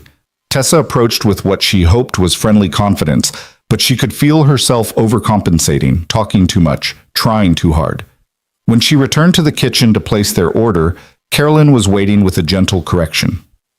"You're performing for them instead of serving them," Carolyn said. "They don't need entertainment. They need someone who's competent and unobtrusive. Someone who makes their evening easier, not someone who becomes part of it. Do you see the difference?" Tessa nodded, thinking about how often in her previous career she'd confused presence with value, visibility with contribution. "It's like the kitchen crisis last week. I helped by supporting what was already working, not by making it about me." "Exactly," Carolyn confirmed. "Good service is invisible until something goes wrong. Your job is to anticipate needs before they become requests, to solve problems before they become complaints. You're not the main event, they are. You're just making sure everything flows smoothly for them." Over the following days, Tessa learned the rhythm of front-of-house work. She learned how to carry multiple plates without looking awkward, how to remember orders without writing everything down, how to handle the delicate moment when something wasn't quite right with a dish and a customer needed accommodation. Each interaction taught her something about reading people, about communication, about the difference between hearing what someone said and understanding what they meant. But the real test came on a Friday evening during her 6th week, when a customer became verbally abusive over a relatively minor mistake. Tessa had brought the wrong side dish with an entree, roasted vegetables instead of the mashed potatoes that had been ordered. It was a simple mistake, easily corrected, and she'd apologized immediately and offered to bring the correct dish right away. But the customer, a middle-aged man who'd already had several drinks, escalated dramatically. "This is completely unacceptable, Tessa," he said loudly enough that nearby tables turned to look. "I've been coming to this restaurant for years, and the service has gone completely downhill. Are you new? You must be new because anyone competent would know how to take a simple order." Tessa felt her face flush with embarrassment and rising anger. Her instinct, the old Tessa instinct, was to defend herself, to explain that it was the kitchen's error in reading the ticket, not hers. But she stopped herself, thinking about everything she'd learned over the past 6 weeks. This wasn't about being right. This was about making the situation better. "You're absolutely right, sir, and I apologize," Tessa said, keeping her voice calm and professional. Let me get you the mashed potatoes right away, and I'll make sure the manager knows about this issue. I want to speak to the manager now, the man demanded, not after you've had time to spin some story about what happened. Tessa glanced toward the kitchen, where she could see Evan through the pass window. He was watching the interaction, his expression unreadable. This was a test, she realized. He could intervene at any moment, but he was waiting to see how she would handle it. Of course, Tessa said to the customer. I'll get him immediately. She walked to the kitchen, her heart pounding. Miguel looked up from the line with concern. That guy giving you trouble? Nothing I can't handle, Tessa said, then caught herself. Actually, I don't know if I can handle it, but I'm going to try. Evan wiped his hands on a towel and headed toward the dining room, and Tessa followed. But before they reached the customer's table, Evan turned to her. What do you think needs to happen here? He asked quietly. He's angry and embarrassed because he made a scene, Tessa analyzed. At this point, it's not really about the potatoes anymore. It's about him feeling validated and not looking foolish in front of the other customers. So we need to give him a way to save face while also resolving the actual problem. Evan nodded slowly. And how would you do that? Comp his entree, Tessa said immediately. Apologize sincerely, take responsibility without making excuses, and make sure he leaves feeling like he won. Because ultimately his satisfaction matters more than being right about whose fault it was. Even though it costs us the price of an entree? Even though, Tessa confirmed, because the cost of him leaving angry and telling everyone he knows that Harbor Street has terrible service would be much higher than the cost of one meal. Something shifted in Evan's expression, a flash of approval that was gone almost as quickly as it appeared. Then handle it. I'll back you up if you need me, but try to resolve it yourself first. Tessa returned to the table, her hands steady despite her nervousness. The man looked ready to launch into another tirade, but Tessa spoke first. Sir, I've spoken with our owner about what happened, and we want to make this right. First, your entree tonight is completely on us. No charge. Second, I'm having the kitchen prepare your side exactly as you ordered it. And third, I want you to know that I take full responsibility for this mistake. You deserve better service than what I provided tonight, and I'm truly sorry. The man's expression shifted, the wind taken out of his sails by the complete capitulation. Well, it wasn't all your fault, I suppose. The kitchen should have gotten it right. They usually do, Tessa said honestly. We have an excellent kitchen staff. Tonight was an exception, and I should have caught the error before it reached your table. Is there anything else I can do to improve your evening?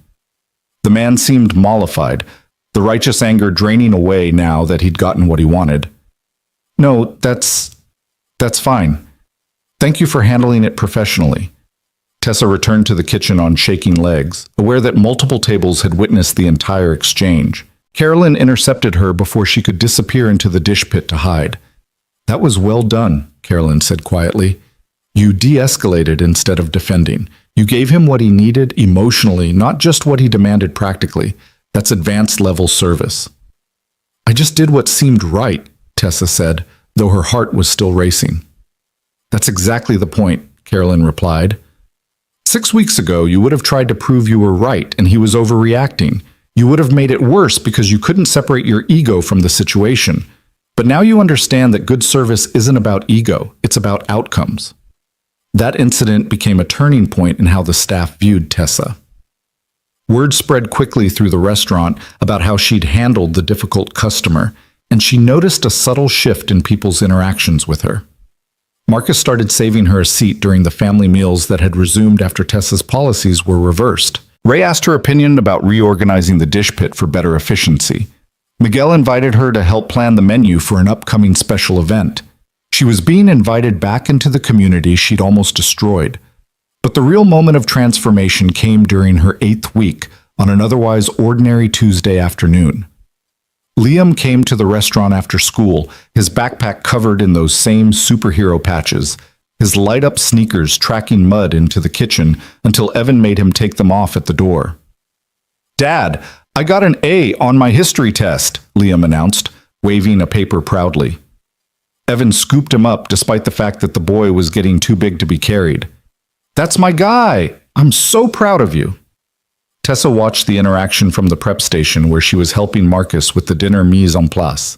She'd seen Liam around the restaurant over the past 2 months, doing homework at the corner table, helping Ray organize clean dishes, chattering with Carolyn about his soccer games.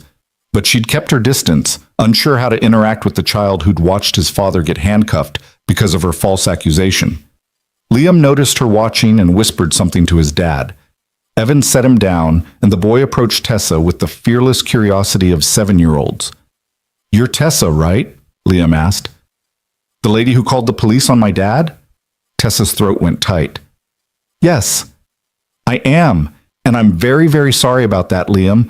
I made a mistake, a big mistake, and I hurt your dad and I scared you, and that was wrong." Liam considered this with the seriousness that children bring to important matters. "My dad said you're learning how to be better. Are you?" "I'm trying," Tessa said honestly. "Your dad has been teaching me a lot of things I didn't understand before." "Like what?" "Like how to wash dishes properly," Tessa replied, which made Liam giggle. "And how to cut vegetables without cutting my fingers. And how to treat people with respect even when I think I know better than they do." "That's important," Liam said gravely. "My mom used to say that everyone has something to teach you if you're willing to learn from them, even kids." The casual mention of Rebecca made the kitchen go still.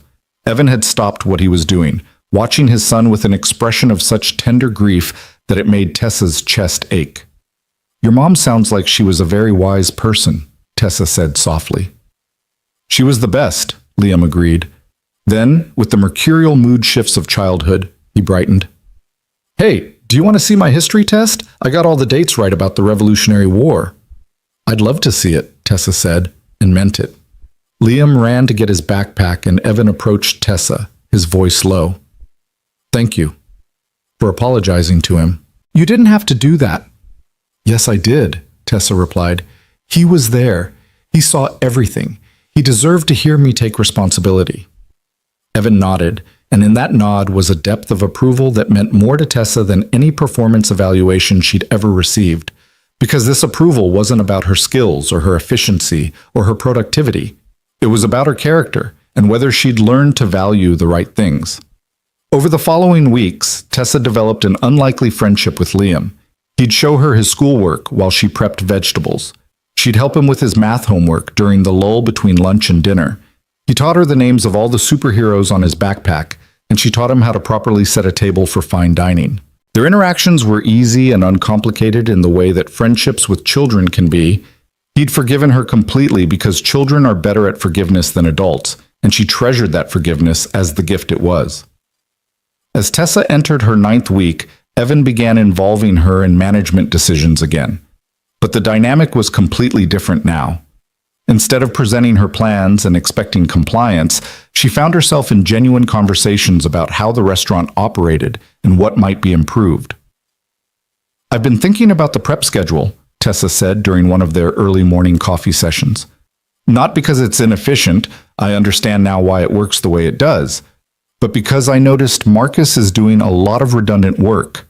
He's prepping vegetables in the morning, and then Miguel is doing additional prep in the afternoon for dinner service. What if we staggered the shifts differently so that prep work flowed more naturally from lunch to dinner?" "Show me what you're thinking," Evan said, and they spent the next hour working through possibilities, with Evan explaining the constraints Tessa hadn't considered, and Tessa offering solutions to problems Evan had accepted as inevitable. It was collaboration, not direction, partnership, not management, and it worked in ways that Tessa's original efficiency improvements never had, because it was grounded in understanding rather than assumption. "This is good," Evan said, reviewing their final plan. "Let's test it for 2 weeks and see if it actually reduces redundancy without creating new problems. Miguel needs to sign off on it, and Marcus should weigh in since it affects his schedule most directly." "Of course," Tessa agreed. "I'll present it to them and get their feedback before we implement anything." Evan smiled slightly. 2 months ago, you would have just changed the schedule and expected everyone to adapt." 2 months ago, I was an idiot," Tessa replied. "Not an idiot," Evan corrected. "Just someone who hadn't learned the difference between management and leadership. Management is about systems and processes. Leadership is about people and relationships. You needed to learn to be a good manager by first learning to be a good follower." The 60th day arrived with startling speed. Tessa had rotated through every position, worked every shift type, handled every crisis that had emerged during her 2-month education. Her hands bore permanent calluses. Her back had adapted to long hours of standing. Her feet no longer screamed at the end of a shift. But more importantly, her understanding of what made Harbor Street Bistro work had been completely rebuilt from the ground up. Evan called a staff meeting for the end of the day, and Tessa felt her stomach twist with nervousness. This was it, the moment when Evan would decide whether she'd actually learned anything or whether the past 60 days had been a waste of everyone's time. The entire staff gathered in the dining room after the restaurant closed. Miguel, Marcus, Ray, Carolyn, and the other servers and kitchen staff who'd watched Tessa's transformation over the past 2 months. Even Liam was there, sitting on the counter and swinging his legs while eating a cookie that Carolyn had given him. "So," Evan began, leaning against one of the tables, "it's been 60 days since Tessa started her crash course in restaurant operations, and I think we need to talk about what happens next." The room was silent, everyone waiting. "Tessa," Evan continued, "you came here with impressive credentials and complete confidence that you knew how to fix what was wrong with this place. You spent 3 weeks implementing changes that nearly broke us, and then you called the police on me in front of my son because you were so certain you were right that you couldn't see the truth in front of you." Tessa felt her face burn with shame, even though she'd long since accepted responsibility for all of it. "But then," Evan went on, "you did something that I didn't expect. You stayed. You worked. You learned. You let yourself be broken down so you could be built back up with a better foundation. And that took a kind of courage that I respect deeply." He straightened, looking at each staff member in turn.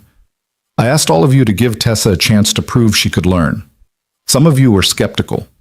Miguel, I know you bet against her lasting a week. Marcus, you told me you'd believe it when you saw it. And that was fair because Tessa had given you no reason to believe in her. But she showed up every day," Carolyn interjected. "Even when she was exhausted and hurting and probably wanted to quit, she showed up."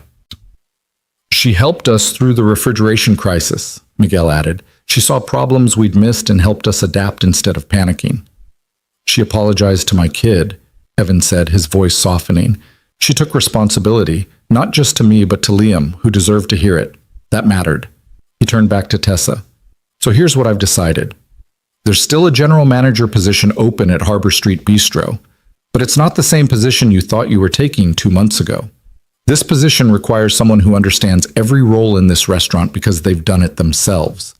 Someone who can prep vegetables and wash dishes and handle customer complaints and redesign systems when needed.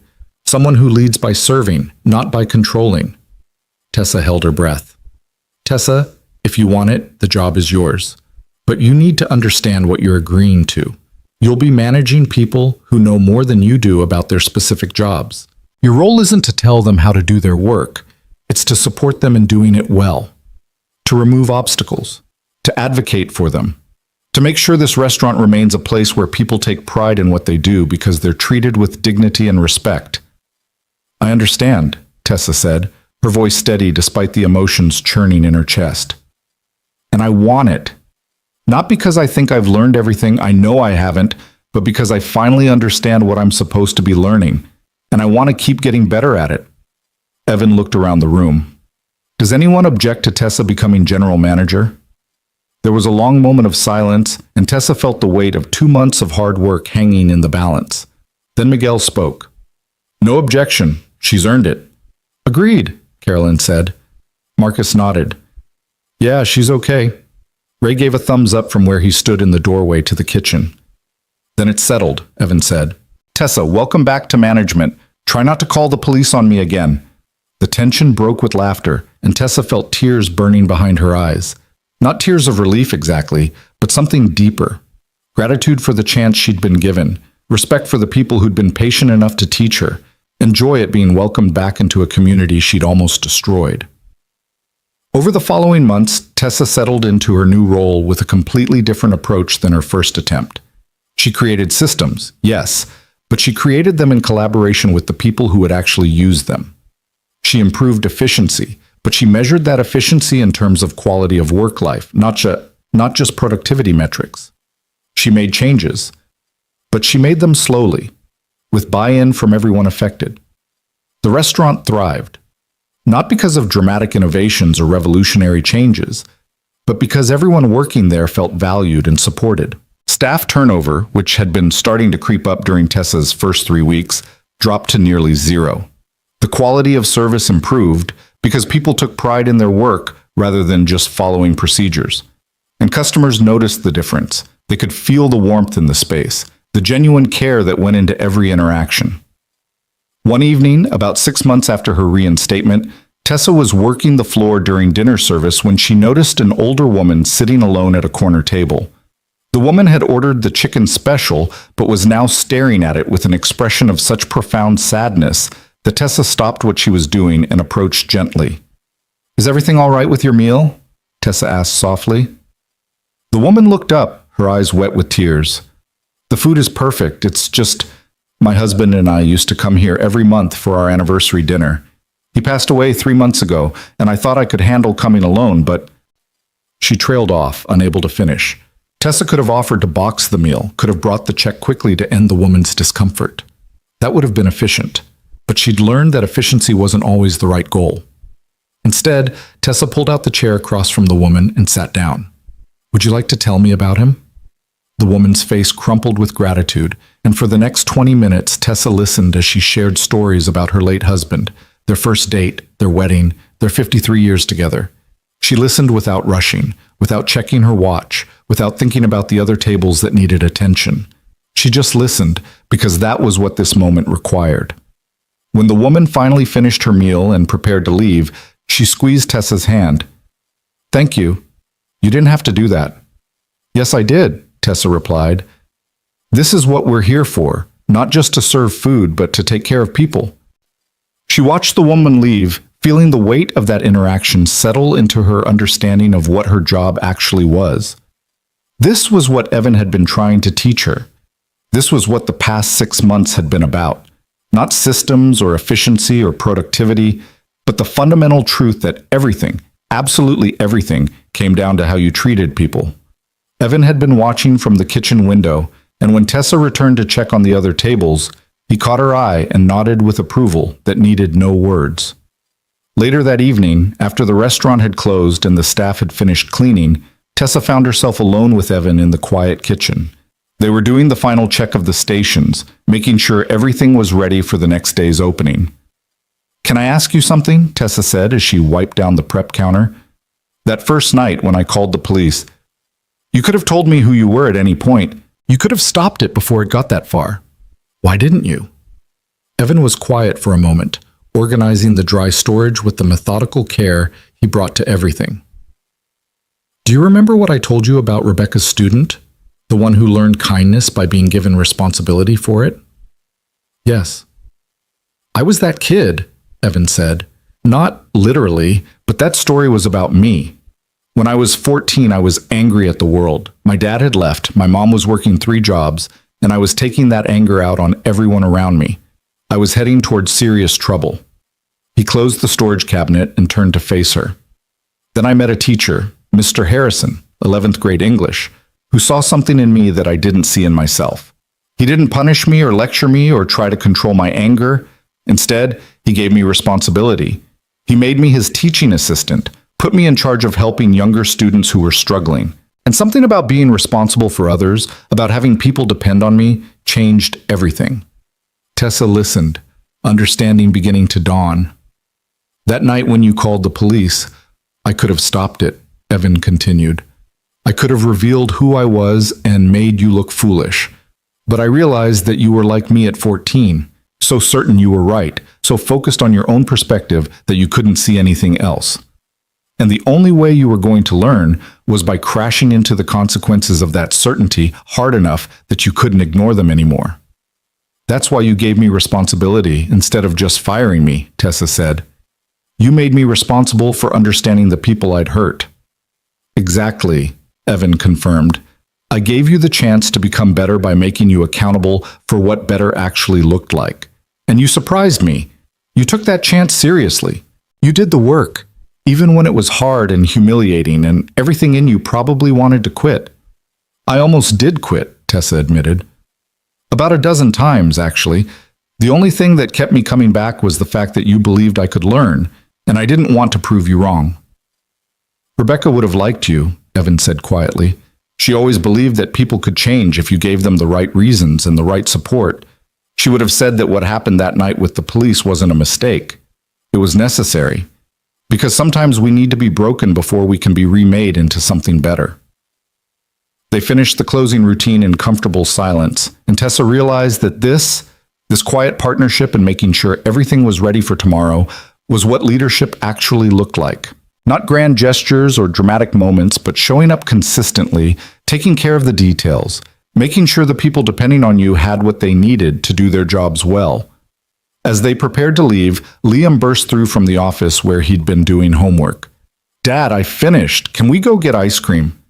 "It's 9 o'clock, buddy. That's pretty late for ice cream." "But we haven't gone in forever," Liam pleaded. Then he turned to Tessa. "You should come too. Dad always gets boring vanilla, but I get chocolate peanut butter and it's way better." Tessa glanced at Evan, unsure if the invitation was genuine or just childish enthusiasm. But Evan was smiling, a real smile, open and warm, and he nodded. "Come on, we can spare 20 minutes for ice cream." So Tessa found herself in a booth at the ice cream shop down the street, listening to Liam chatter about his upcoming soccer game while Evan ate his boring vanilla, and she tried the chocolate peanut butter that Liam insisted was superior. And somewhere in that ordinary moment, in the laughter and the ice cream and the easy companionship, Tessa realized that she'd found something she hadn't even known she was looking for. She'd found a community, a family, built not on blood or obligation, but on shared experience and mutual respect and the willingness to show up for each other consistently, even when it was hard, especially when it was hard. "What are you smiling about?" Liam asked, noticing her expression. "Just thinking about how lucky I am," Tessa said honestly. "That's good," Liam replied with the wisdom of children. "My mom used to say that when you know you're lucky, you should hold on to it tight and not mess it up." "Smart advice," Tessa agreed. "I'll try to remember that." They finished their ice cream and walked back to the parking lot where their cars waited. Evan loaded Liam into the back seat of his ancient sedan, the boy already half asleep, exhausted from his day. "Thank you," Tessa said to Evan before they parted ways. "For everything. For the chance, for the lessons, for believing I could be better than I was." "Thank you for proving me right," Evan replied. "It doesn't always work out that way, but when it does, it makes everything worth it." He drove off into the night, and Tessa stood in the parking lot for a moment, looking up at the stars and thinking about the journey that had brought her here. From arrogant certainty to crushing failure to hard-won understanding. From thinking she knew everything to discovering she knew nothing to slowly, painfully learning what actually mattered. She thought about the police lights painting the kitchen walls in red and blue, about Liam's terrified face and the cold metal of handcuffs that had never quite closed around Evan's wrists, about the moment when everything she'd believed about herself had shattered and the long, difficult work of building something better from the pieces.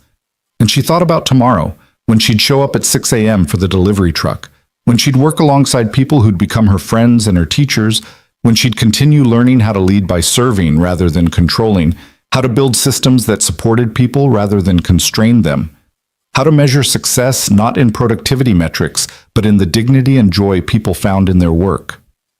It wouldn't always be easy. There would be new challenges, new mistakes, new lessons to learn. But Tessa finally understood that this was the work. Not reaching some final destination of perfection, but showing up every day to try to do slightly better than you did the day before. Harbor Street Bistro had survived tragedy and near collapse. It had endured Tessa's well-intentioned destruction and her subsequent redemption. And it would continue, as all truly good things do, not because it was perfect, but because the people who cared for it showed up consistently, tried earnestly, and treated each other with the dignity that all human beings deserve. In the months and years that followed, the restaurant became known throughout the city not just for its food, but for something harder to define. An atmosphere. A feeling. The sense that walking through its doors meant being welcomed into something larger than a transaction. A community that valued people over profit, quality over speed, relationships over efficiency. Customers noticed it in the way servers genuinely cared about their experience, in the way kitchen staff took pride in every dish, in the way management decisions balanced business needs with human dignity. They noticed it, and they kept coming back, and they told others. And slowly Harbor Street Bistro became something rare and precious, a place where everyone, from the owner to the dishwasher to the customers themselves, felt like they mattered. And at the center of it all stood Evan Cole, who'd lost everything and rebuilt it better, who'd hidden his identity to learn truth, who'd offered second chances when punishment would have been easier, who'd taught through example that the measure of leadership isn't control or authority, but the willingness to serve those you lead with consistency, patience, and grace. Years later, when people asked Tessa about the turning point in her career, about the moment when she transformed from a competent manager into a true leader, she never told them about her MBA or her professional training or her carefully crafted systems. She told them about washing dishes at 6 in the morning, about crying over onions and burning her hands and learning to read customers' needs before they expressed them, about a single father who'd lost his wife and nearly lost everything else, but who'd chosen to teach rather than punish, to build rather than destroy, to believe in people's capacity for change, even when all evidence suggested that belief was foolish. She told them about the night she'd called the police on her own boss, and how that catastrophic mistake had become the foundation for everything good that came after. Because sometimes, Tessa learned, the only way to truly understand what matters is to lose sight of it completely. And the only way to become who you're meant to be is to have everything you thought you were broken down and rebuilt from scratch, one lesson at a time, one day at a time, one act of grace at a time. In the end, what Evan had given her wasn't just a job or a second chance. He'd given her a new way of seeing the world, a new way of measuring worth, a new understanding that leadership isn't about having all the answers. It's about asking the right questions, listening to the answers, and having the humility to admit when you're wrong. And in a quiet kitchen on Harbor Street under warm lights and the steady rhythm of people working together toward a common purpose, Tessa Monroe finally understood what it meant to lead, to serve, and to be part of something larger than herself. The restaurant thrived, the community grew, and everyone who walked through those doors learned, in ways both subtle and profound, that second chances aren't just given, they're earned, lived, and passed forward to others who need them. That was the real ending, not a dramatic revelation or a perfect resolution, but the quiet, persistent work of showing up every day to do better, to be better, to build something worth preserving and to preserve it with dignity, compassion, and grace. And somewhere in heaven, Rebecca Cole smiled, knowing that her husband had learned her lesson well, that people can change when you give them responsibility for something that matters, when you believe in them even when they don't believe in themselves, and when you understand that the point of breaking someone down isn't cruelty. It's giving them the chance to rebuild themselves into something stronger, wiser, and more fully human than they were before.